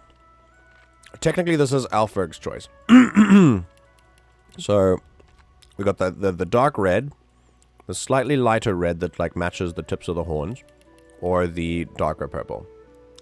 Sarah's here. She can also choose things. Hello. Hi, Sarah. We're making a lizard person. That purple? Damn right. All right, Sarah. You're here. We got no facial features. How are you? How's the house? How's being sick though? Because you were sick recently. We're busy creating a character on a new an old. Yes, Alfred is here and Ash is here, I think. And someone else who's being very quiet, because we should be on 4 now, because we were on 3 before you got here. Someone else is being very furtive and lurking in here. Right, so we now get to choose their voice. I would love help to make a lizard person. Well, you're in luck. At the moment, I think we're mostly finished, except for like the story aspect. So you can help with the story aspect. This game is basically Dungeons and Dragons in a video game, complete with every intuitive decision you can possibly imagine. The developers have pretty much thought of every possible outcome that could come out from this. It's very interesting. You can play with your own character, which I'm making, but they also have set characters with their own intricate backstories and things. You can play with those as well. And if you don't play with those, you can encounter all of the ones you didn't pick in the game, and you can take them on as companions, and you can play the game with a different like combination of companions every time you play it. So you get a completely different experience every time you play this game. It's really cool. My place is great. I just bought a bunch of flowers for my porch, and it's so pretty and wonderful. Oh, flowers, I will say, flowers and photo frames are like, they turn a house into a home. We have like a plant and like a bunch of flowers on the windowsill now, and we just finished putting up photo frames, and it's made the house pop, and it feels way more comfortable for me to be in here. I'm doing great, doing good, feeling much better. I'm so glad to hear that. That's cool. Welcome. We missed you. Better look next time. All right, so we can give this hot lizard lady who has vampire and shadow abilities to be even more badass. We can give her one of 4 voices. She can either sound like this. I'll yield to none. Hang on. I'm ready. Prepare yourself. Which is kind of like it's a pretty stock standard, like battle-ish kind of voice. We can also go to. Try again. This is kind of I guess like Nice. Better luck next time. sort of a slightly higher pitched hero voice, like a protagonist kind of voice. Then we've got this one. I'll yield to none. Better luck next time. This is more of a kind of slightly posher accent. Try again. Meet your maker. Slightly more posh. A little bit more aged as well, like a little older. And then we've got the younger and like, God. I wanted to say more trashy, but it's not like, I didn't mean it as like a bad thing. It's more like a, Wow. like, where are you from, Ash? What the? Wow. Excuse me? What are you trying to say? What are you trying to say, Michael John? What are you throwing down here? I'm throwing down the trickster voice. that time. Hang on. Nice try. Nice try. That's more West Country. That's true. None. I'll yield to none. It's a very sort of Devonish kind of accent. Better luck. Almost got me that time. Yeah, it is pretty Devon. Yeah. I like the second one's accent. What, the Nice try. this one? The adventurer? Hang on. Prepare. Greet the Reaper for me. That's pretty cool. Look at those ear feather head things. How could that not be attractive? Yeah, dude. These are like these sort of they absorb solar energy and like somehow like- Yeah, she photosynthesizes, Yes, yeah, which yeah. is really inconvenient for a vampire. Yeah. Lamau. I really just like anything with scales. God, I feel like I'm awakening Mood. many of you in this stream. I've been awake for a while. All right, so sorry, you get to choose the voice. So we've got Almost got me that time. okay. Try again. Prepare yourself. I'll yield to none. Okay. And that's it. Better luck next time. Meet your maker. Meet your maker. You're not trying to escape, are you? So I go I this think Scholar works really well myself. this one okay. Ash goes Scholar. Do you mean the second one like this second one that I'm on right now? Or the second one from when I started? Like Meet your maker. like that one? Meet your maker. Like this one, right?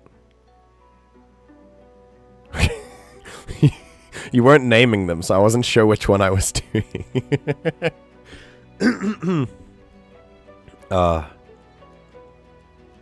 Yes. Good. I'll do this one. Alright, adventure it is. Nice try.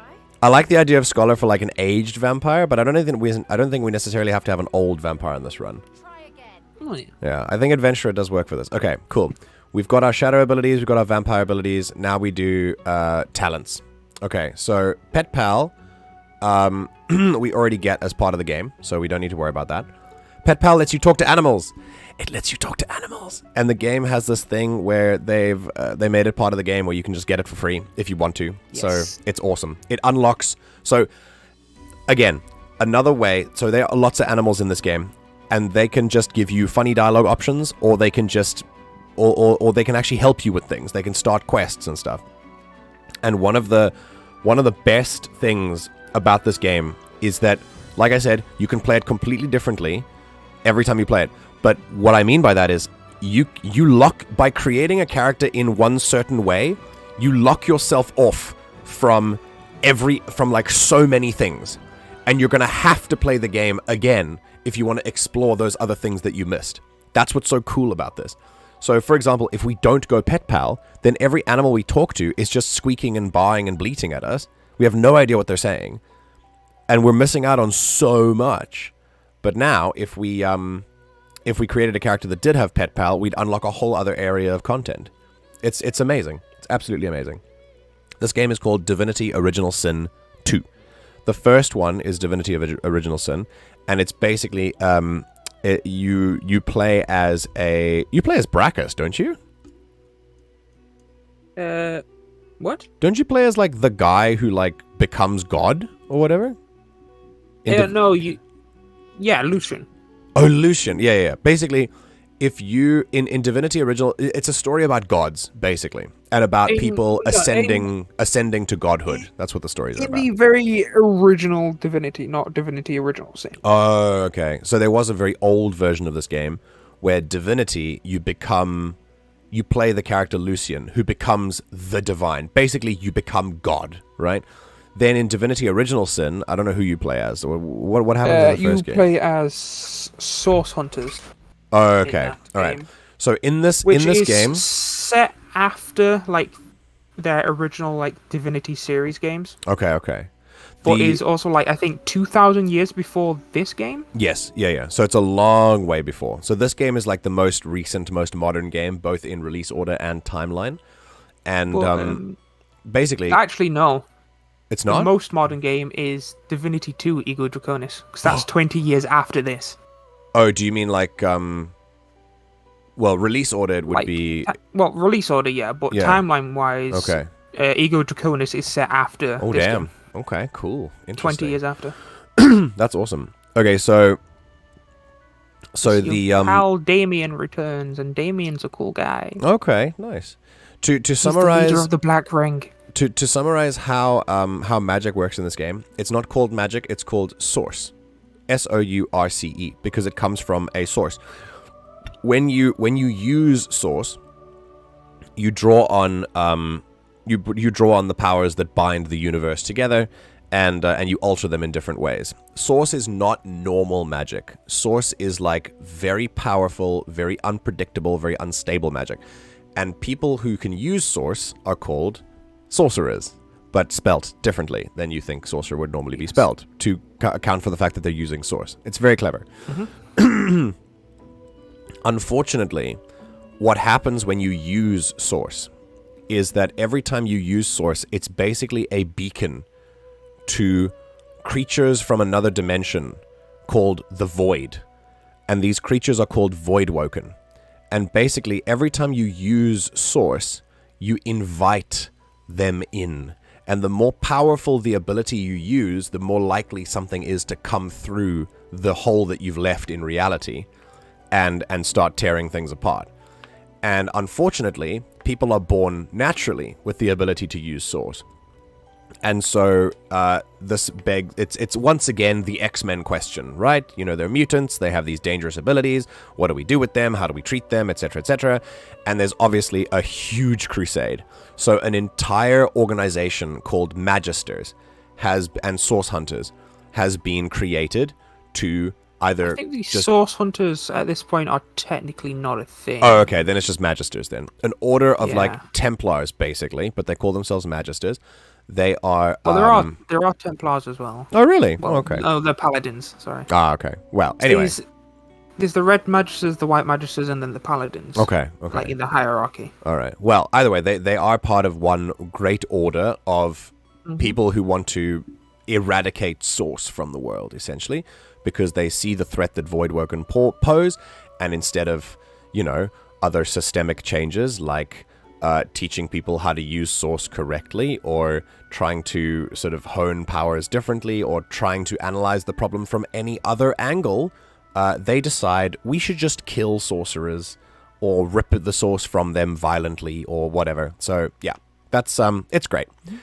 So essentially the setup of this story is that this character is a sorcerer. Oh, also, not all magic uses source. Yes, yeah. I mentioned that earlier, but it's important to know that if we just cast a fire spell, then it's not source. Like, it needs to be, it's very, you'll know it when you see it.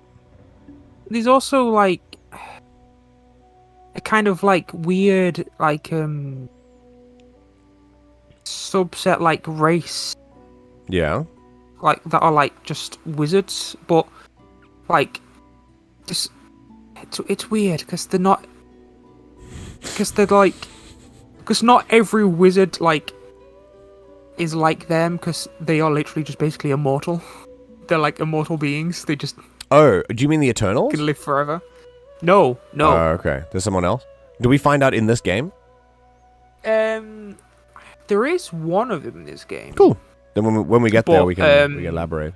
These, who actually shows up in original Sim 1. Okay. Is like one of the main like NPCs you talk to. Cool. Very cool. So in this plot, we are a sorcerer. We've been found by magisters and sent on a boat to the place where all sorcerers go to be processed or just to live out their lives, Fort Joy, which is, of course, not a joyful place, but we'll find that out when we get there. Oh, so actually, I just remembered something really cool about the wizard as well. Yeah, go ahead. He's actually a cat. He was born a cat. Oh, and God. Like, he was born a cat and like gained the ability like became a wizard and was able to then turn human and like transform between being human and a cat and yeah, it's a cat. It's a wizard cat. It's a yeah. That's awesome. He's a cat. Very cool. Okay, so we've got quite a lot of talents here. I know what the talents are. We're not going to go through all of them because it's going to take a while. But I think, well, I'm not going to like explain all of them. But I think what we are going to do is we get 4 possible talents. The pawn is really good. It gives you 1 AP worth of free movement per turn, which is really nice. An AP is an action point, so basically I get to move a little bit further per turn, which is great. Savage Sortilege, absolutely, because I'm a mage, so that means that my wits skill, which increases my critical chance, that gets applied to magic skills as well, which is awesome. Yeah. Absolutely necessary. Pet Pal we already get for free, so we don't need to worry about that. I'm not going to duel... Yeah, Opportunist is also amazing, especially as a melee character. I'm a vampire. Opportunist lets you make attacks of opportunity, just like you would think in D&D, so we're going to grab that. Torturer is also good for... Yeah, that's good for classes that deal, like, status effects. Ah, okay. The what is good? Because I definitely heard you wrong. Wait, what did I say is good? Also, Grounded is a small game, but it doesn't feel small, does it? Because you're small. That's great. Just fuck off. I know. I can't wait to play Grounded. I've really enjoyed the videos that I've seen. Also, spiders are terrifying in Grounded. Yo, we could also play Grounded together. Oh, that's true. We could, yeah. With Torturer, certain statuses caused by you are no longer blocked by magic or physical armor, and their duration is extended by 1 turn. What? Mm-hmm. Dude. Yep. And that poison, I believe, applies to the poison like you apply to yourself if you're undead. So it's an extra turn of healing. Oh, that's awesome. Burning, poison, bleeding, necrofire, acid, suffocating, entangled, death wish, and ruptured tendons are affected by this talent. It's great for death wish as well. Because, you know, an extra turn of being invincible. I have to say, are we going to have any, like, does this count as, like, do my vampire abilities get done by this, or? I don't know. Some might cause bleeding. Oh, that's true. Could be bleeding. Let's have a look, because there are other ones here that I can just have a look at and see. That's physical damage. Come on, give me a... Ooh, yes. Life-stealing, cleaving, and chance of bleeding. That's awesome. Alternatively, there should be bleeding abilities. I mean, come on. It's a vampire. Yeah, I feel like this might be good. Let's have a look at the other ones. Mnemonic is always a good one, because it gives you 5 extra memory points, but I do have a mod that increases your memory by 2 for every 1 point you put in it, so it's already doubled. So that's also potentially cool. Glass Cannon's always a fun one, but I'm not going to do that one. Ooh, while sneaking, Gorilla increases attack damage by 75%. Escapist is also cool. They've upgraded it. It allows you to move and use movement skills while crippled, entangled, or webbed. Oh. That's actually really good. Okay, so I'm thinking Escapist or Torturer. The problem with Torturer is that Although, to be fair, bleeding is not blocked. Oh, yeah, that's true. What do you think, Ash? You know the talents better, so do you think Torturer or Escapist? Can I move while trapped, or should I, or does my bleeding go through armor? I'd say Torturer. Okay, let's go with it. Why not? Screw it. Okay, cool. This is awesome. This is very, very good. I like these. Okay, it's your turn, chat. Here we go.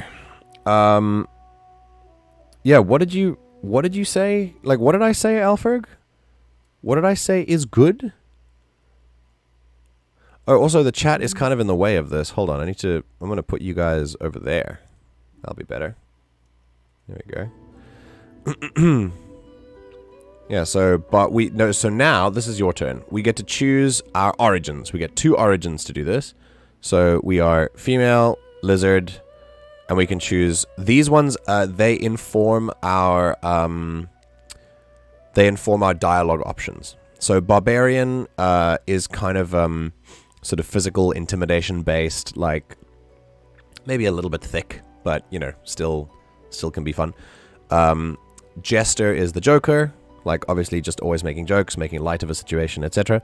Mystic is someone who's very like deeply spiritual and sort of can see things and like is very intuitive in a way that others aren't. Noble is very kind of posh and, you know, kind of out of touch with normal people, but speaks very like, yeah, you know, just fancy and posh.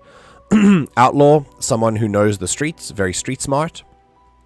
Very how should I put this? Kind of like you grew up as an urchin kind of vibe. And this is basically giving us clues as to your character's backstory. Scholar, obviously a nerd, someone who knows quite a lot about things, can help you.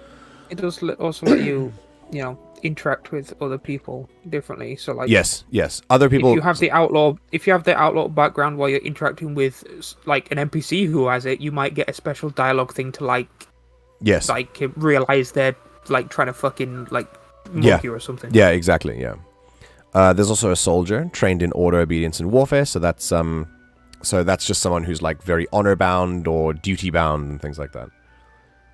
Sounded something like porn. Like, did I say the horn is good or no? Like the chess piece.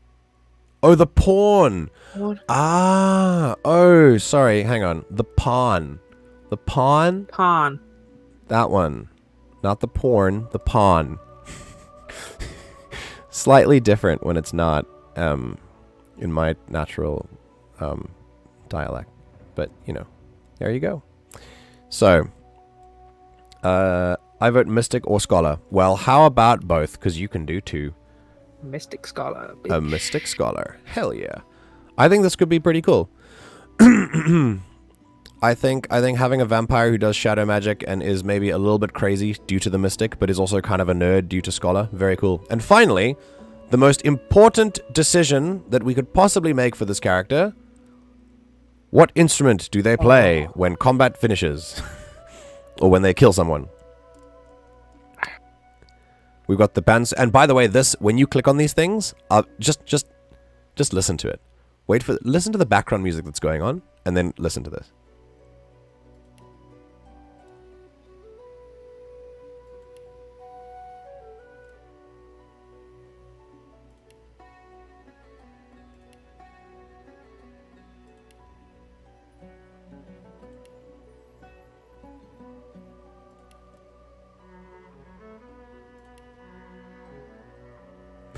It's matching the background music.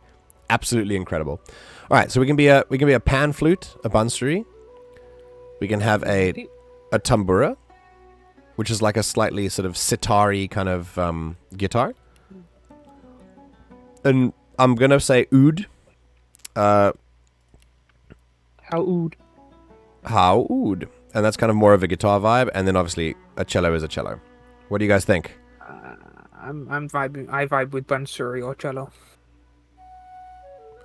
I think for lizard vibes, since they're kind of reptilian, I think the Bansiri kind of works really well. Especially for, like snake-like and vampiric. Yeah, I think that's a good one. All right. If anyone objects, speak now or forever hold your peace.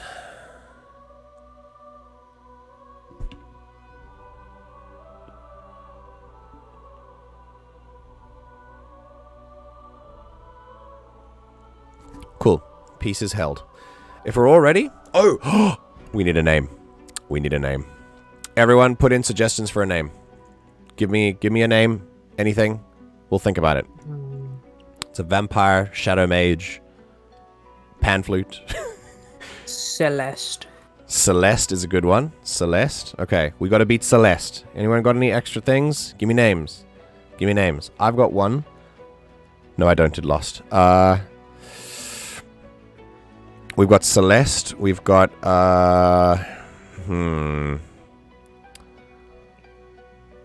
Sorry, my hands were covered in lotion. What? Nice to know. Antelinia. That's a cool name. Antelinia.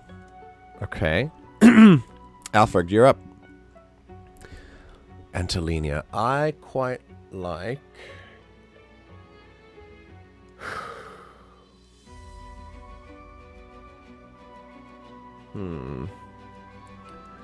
Y'all are so much better at names than me.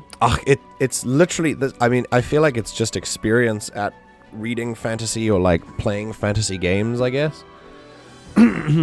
Although, to be fair, I do know people who do a lot of fantasy content and just...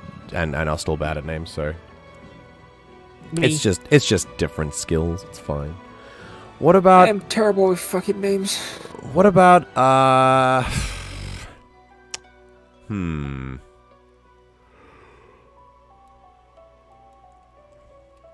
What about... Oh, something that sounds a little bit more lizard-like. If I called her, like Celica.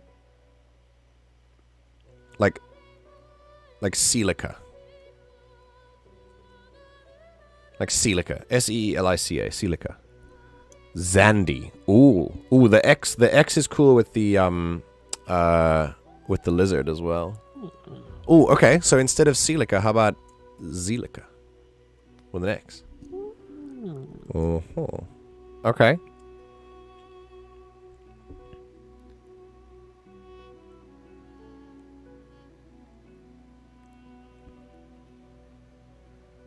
Ooh, okay. I've got a yeah. What do you think, Ash? Are you feeling it or not really?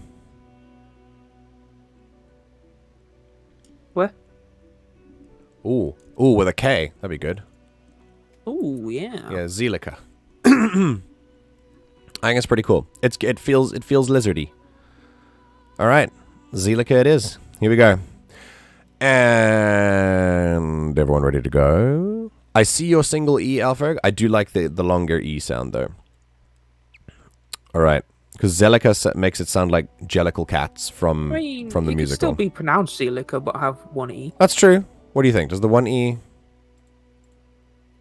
I actually really like that. That's kind of I like it when it's less phonetic and you actually have to like think about it. I like this. No, that's good. Yeah, sorry. Tell me you've watched Cats. Has everyone watched Cats here? Not the movie. Not the movie. The musical. The actual musical. Because it's really good. The double E's better. The other buttholes in it? There are no... Yes. My character's name is E. E. Zelica. E. Okay, cool. E. Especially, I'm making it double E, especially because I don't imagine that a lizard language would actually be in, like, English letters.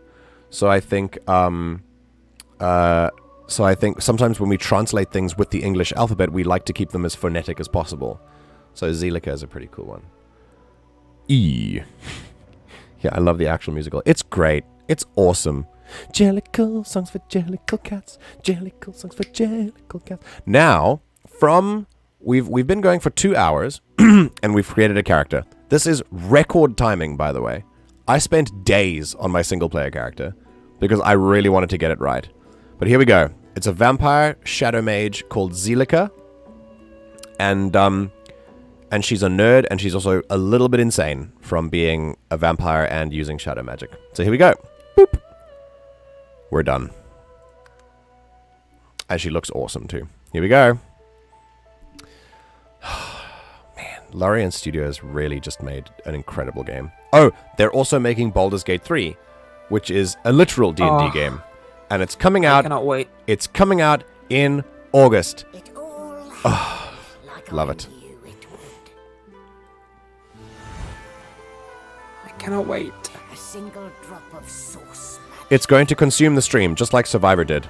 I hope that everyone knows that. Oh, then we are definitely playing it together. Oh, let's do it. Hell yeah. The monsters swarmed. The rebel panicked. There you go. Carnage began. That's Void Woken. The magisters pointed their fingers at me. Just as I'd planned. Yeah. I was shackled and collared. And sent to Fort Joy. NPC 1, NPC 2, 3, 4, 5, 6. That's all of us. Cool little foreshadowing there. I'd come here to kill Godwoken. Those are all our companions. But instead I became part of their story.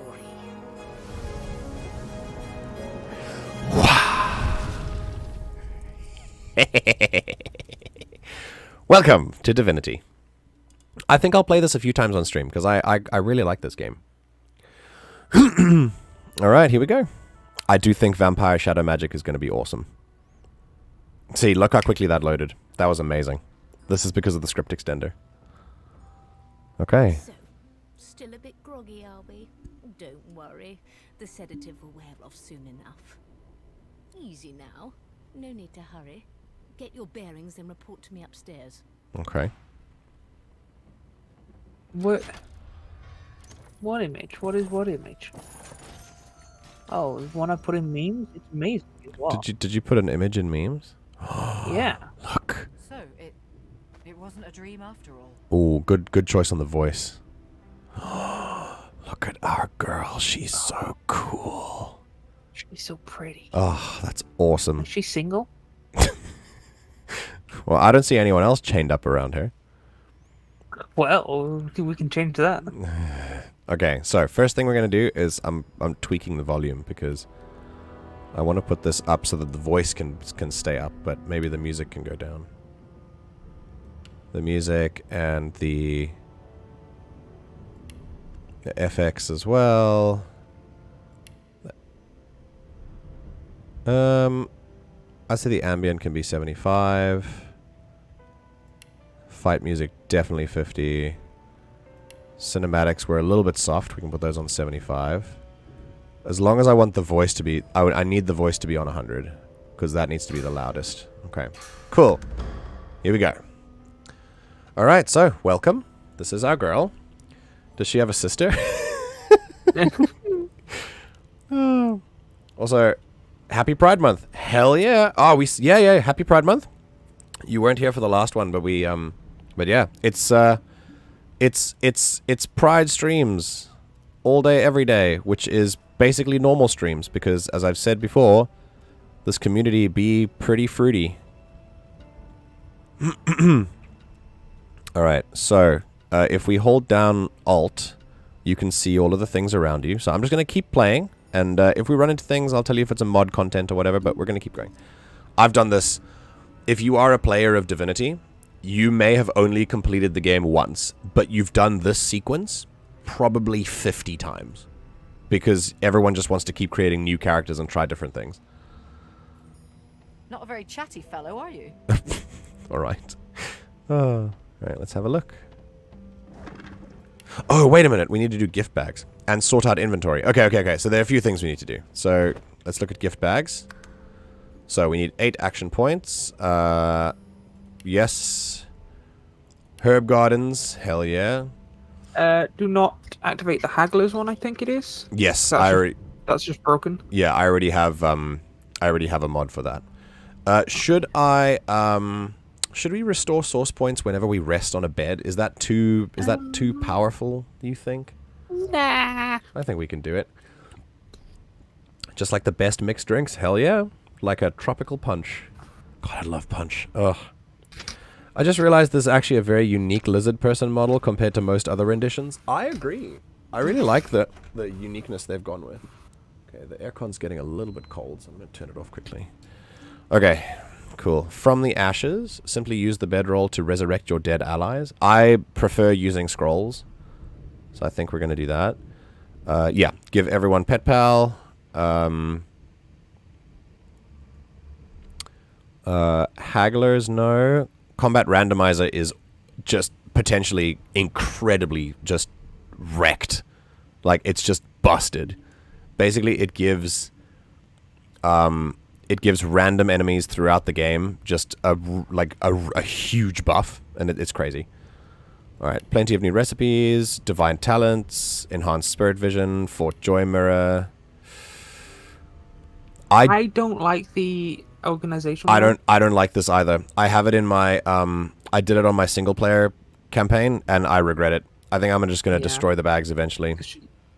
You can't destroy the bags. Oh, you can't? You can't drop them either? No. Okay, never mind.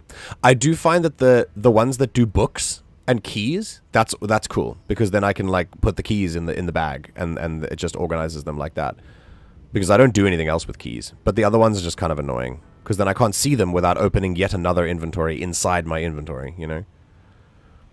Okay, enhances the summoning class. Yes, absolutely. Doing that. Sorceress Sundries. Yep.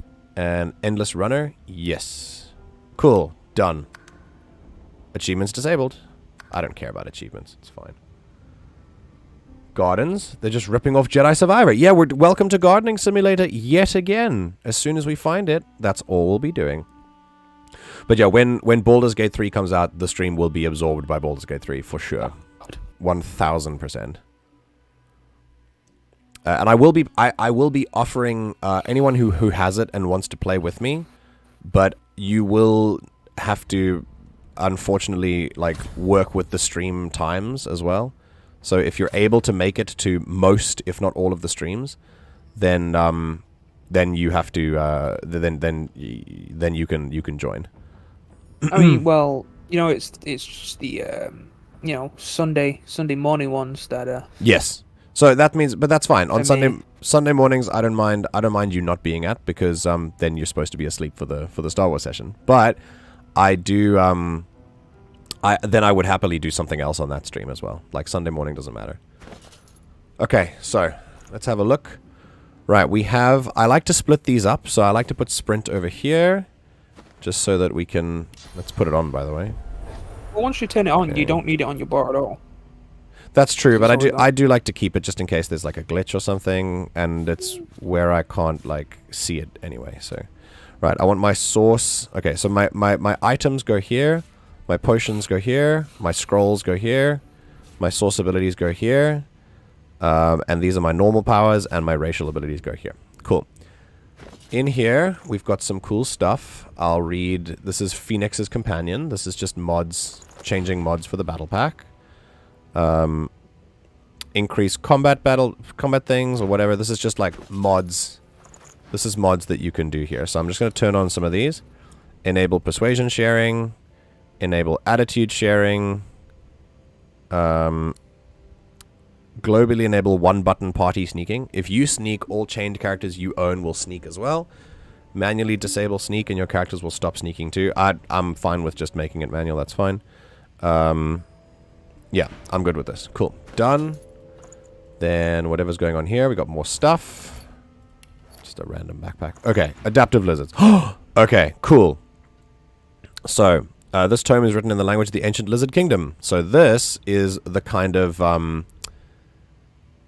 this is now the thing that I have. The power that I have. So currently I have Dragon Blaze, which is the fire ability for a lizard. But we can choose different ones.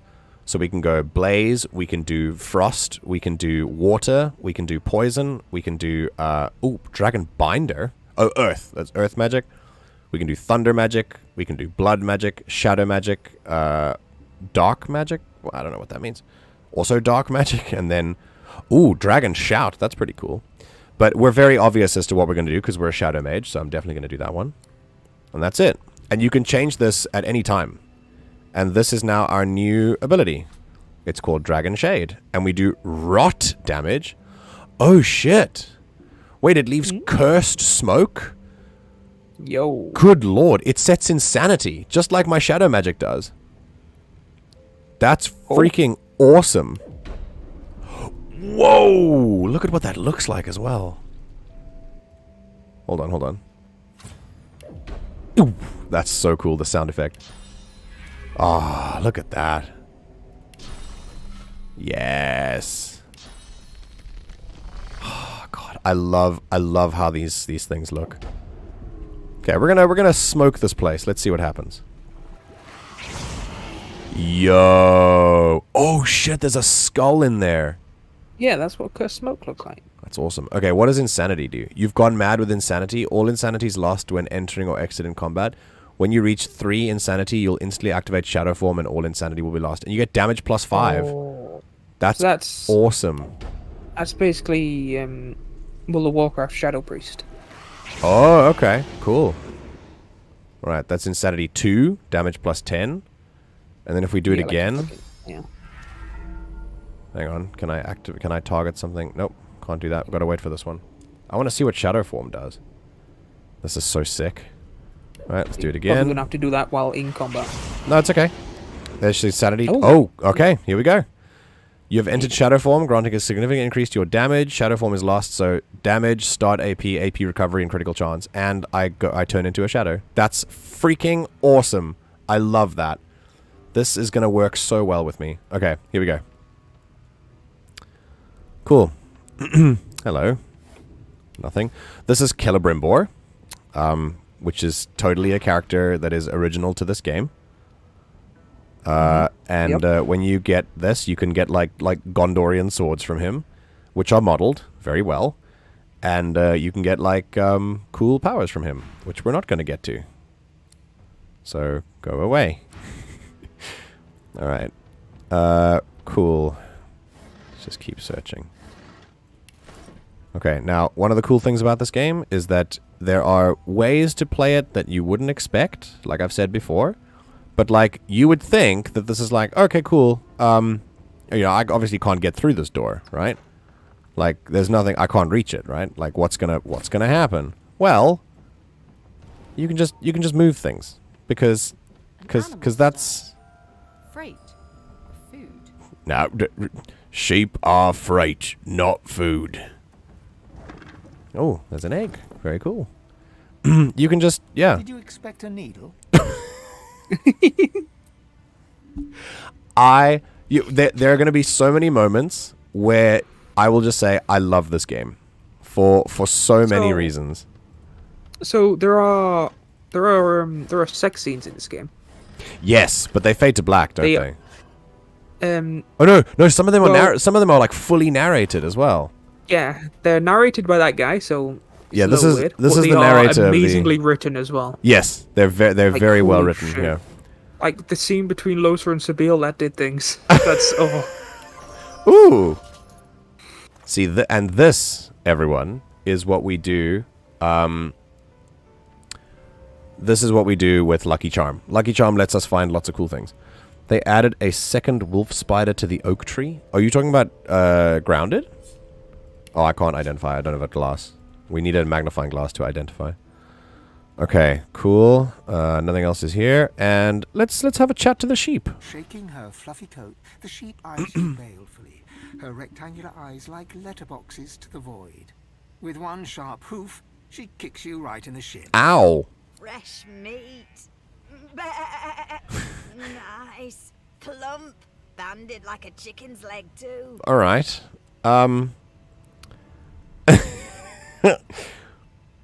You don't intend to take sass like this from a sheep. Oh. Poke the sheep's ample belly with your toe. Remark that she's got more meat on her than you do. Mm-hmm. So, but look at the flies. Barn wisdom. Bad wisdom. When a creature will die. And it's around your head they're buzzing, not mine. That may be so. Oh, God. This is what Ash will reincarnate into, I think. Yeah. With 2 shakes of Wow. her stumpy tail, the sheep turns away from you to peruse her hay-filled manger. I love the way that this game is written. Like I've said, is just absolutely amazing. Right, so this is now the cargo room key, which I'm gonna unlock now. We're gonna search this deck first. This is like a tutorial deck.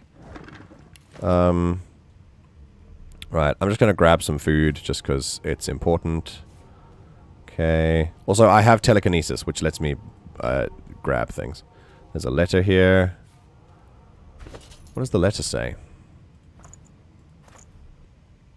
Oh, a Four Sisters leaflet. Hello. The Four Sisters Trading Company is open for business. Ooh. Sorcerer Sundries. Ah, that's the mod. Okay. And then orders from the God Steward. It's come to my attention again that several of you are bypassing the cargo hold security measures by sliding boxes onto the pressure plates. This will not do.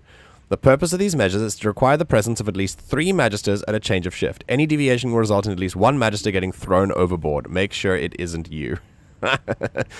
And this gives us a way to figure out how to do those pressure plate puzzles.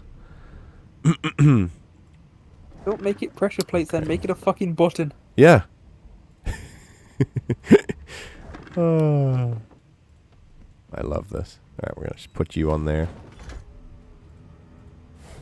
Grab you. Hey, where's another one? There you go. Put you there. Yeah, door's open. Now, in this game, there are surfaces that are covered in different places, different things, and they do cause problems for you. So we need to be careful. So if you walk in oil, you get really slow. And I'm going to put this barrel over here first. We're going to get slowed a little bit. Maybe not. Ash, this part was not in the original game, I don't think. Was it? No, this is part of the enhanced edition. Yeah. I believe. Okay, we're going to put the oil barrels over there just in case. Yeah, see, this is a water surface. So the way that you interact with the game in combat is very strategic, and it's based very, very much on what your environment looks like. So, for example, oil applies slowed, but also, what do you think we can do with oil? And then there's water, which can be electrified or frozen, and that creates different effects. So everything is very, very tactical. It's awesome. Okay, we have a discharge scroll. That's cool. We've put that there. Oh, we should save, by the way. We haven't done that yet. New save. Zelica 1. Very cool. Alright. If he's sleeping, I don't really want to talk to him. The Magister Guard snorts and sniffles as he sleeps. You're almost impressed that one man can make such a phlegmy racket. It was the narrator was a perfect choice for this, by the way. I will say though, that I've heard the Baldur's Gate 3 narrator, and I cannot wait for her to take me through a story like Baldur's Gate. It's Mama Malady. Yeah, it's amazing. I'm sorry, I can boop the god's nose. Yes. I mean, we're gonna. Is my shift over? Are you here to relieve me? I'm a prisoner. What do you mean? Wait, you're not a Magister. You're a sorcerer. What are you doing here, filthy lizards? Choose your words carefully. My fists ache to meet a new face. Alright, I've got wits, constitution, and finesse. So, I don't have any finesse points. So I think wits might salute him and say his superior sent you. You have to report to the upper deck. Yeah, go on. Hey! And it's about time too. The lads and lasses up there are getting lazy. Figures they'd send one of you sorcerers down. They can barely be chuffed to wiggle a single toe. Yeah, everyone's racist here, Sarah. Everyone. Literally, almost every character here is racist in some manner. It's interesting.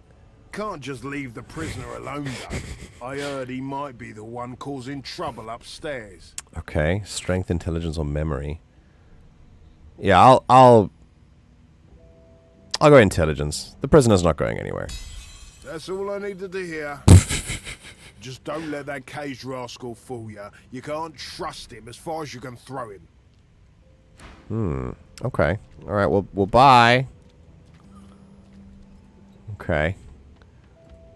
Well, that prisoner is whispering to me, so hang on, grab that. Alright, hi. I'm gonna pull that one and just kind of look around. No, nothing there.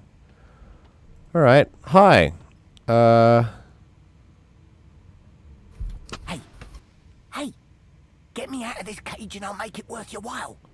You in? Why are you in a cage in the first place? Your guess is as good as mine. Someone screamed loud as a banshee. After that, pure pandemonium. They never even told me what I was accused of. Just dragged me down here. What's in it for me? Set me free, and I'll set you free. A fair trade, I should think.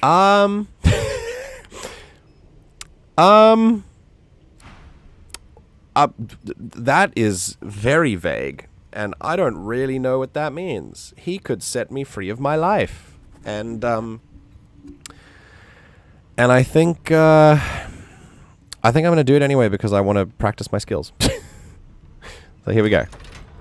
Sure. The prisoner's buoyant voice darkens as his eyes rest on you. Ah, freedom. Tastes better than wine. I'm nothing if not a man of my word. And I did give my word I'd set you free, lass. Say your prayers while you've breath to speak them. Nice. The halls await. Cool. Very cool. He is going to set me free of life. Nice. Yeah. Alright, well, it's me first. So, in combat, you get to move around. I get a free action point, which is very nice. And I get 4 action points down here to spend on whatever skills I have. Alright. So what I am going to do is I'm going to stalk him first. Going to get to behind him. Whee! Lovely. Then I'm going to bite him. Whatcha? Yeah, he's now bitten, which means that his movement speed and damage is reduced, which is awesome. Okay. Then I don't have enough. See how this takes 2 action points up at the top, and I have only 1. So I can only use 1 action point. I'm going to use that to throw shade on the ground. Whee! And it means he's suffocating. Okay, he's going to hit me with something. Oh, fireball for a vampire. That's not good. Oh, no. Alright, I've got 4 action points. I'm going to bite him again. Okay. Now he's maimed. Oh, God. That's awful. Right, and then I'm going to use a shadow bolt and get another bit of insanity up. Okay. Boink. Cool. Yeah, that's me. Hit me. Aw, 2 damage. Aw, 1 damage. Aw. Ooh. Bite. I can just do it? That's awesome. Okay, we're going to do it again. And now he's ravaged, which is... Let's see what ravage does. Yo! That's freaking awesome. Okay. Vampires are fun. Go on. Oh, lovely. Aww. God, poor baby. Let's do that. Come here. Oh, he's not dead? Okay. Well, I'll just hit him a few times. And that's how you do combat. So it's obviously this is a 1v1, so it's just us hitting each other with different things until one of us dies. But it is it is very it does get very different. Okay. So alright, so this door is locked. We do not have a key. Oh, we have a lockpick. Hold on. Can I do it? Oh! Nice! I can unlock it. Very cool. Although, to be fair, this is the tutorial area, so... Okay, we'll grab some stuff. Let's go for a bottle cabinet here. Okay, there's poison here. I don't think we can... Yeah, we can ignite the poison, but we're not going to, because I can just go around, so it's not a big deal. Go in here. Yeah, maybe we feel a bit tired. Maybe we just wanna crash. The ambience is nice, you know, I like the poster of me being flayed and yeah. Empty. Okay, healing potion. Oh, another healing potion. Very nice. And this is much more comfortable. There we go. Oh shit, I rested. That's awesome. Yeah, 'cause, you know, it's actually a bed. Oh, that's cool. I like this. I might scratch up the nice duvet a little bit, but I'm good. God, look at those claws, dude. I would not want to be Scratch on me up. Thirst, thy name is Ash. Okay. I mean, I have been granted the throne of the Avatar of Degeneracy, so, you know. Wait, the Avatar of Degenerate. Wait, what? Is Yeah, that a thing? In the Elden Fantasy server. Oh my god. My name has been changed to the Avatar of The Degeneracy. Avatar of Degeneracy. Very cool. Yep. Alright, so I don't really think there's anything in here worth speaking of, so I'm not going to try and kick the door down. We're just going to go up here. Alright, do a little quick save. And here we go. Right. We're on deck. Here we go. So, I'm bound by a magical collar that cannot be removed. This is the collar that I'm wearing is muting my source, so I can't actually use any source. As sorcerers, we've been arrested by the Divine Order. The prison island of Fort Joy awaits. We're aboard the Merryweather on our way to the sorcerer colony of Fort Joy. We're told there's a murderer on board with us. Yeah. And the Magistrate. Led by Lucian's son Alexander, the dominant magister of the Divine Order are rounding up sorcerers for exile. Okay. Ooh, a gold cup. Yes, please.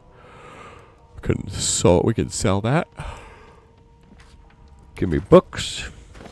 Can read these.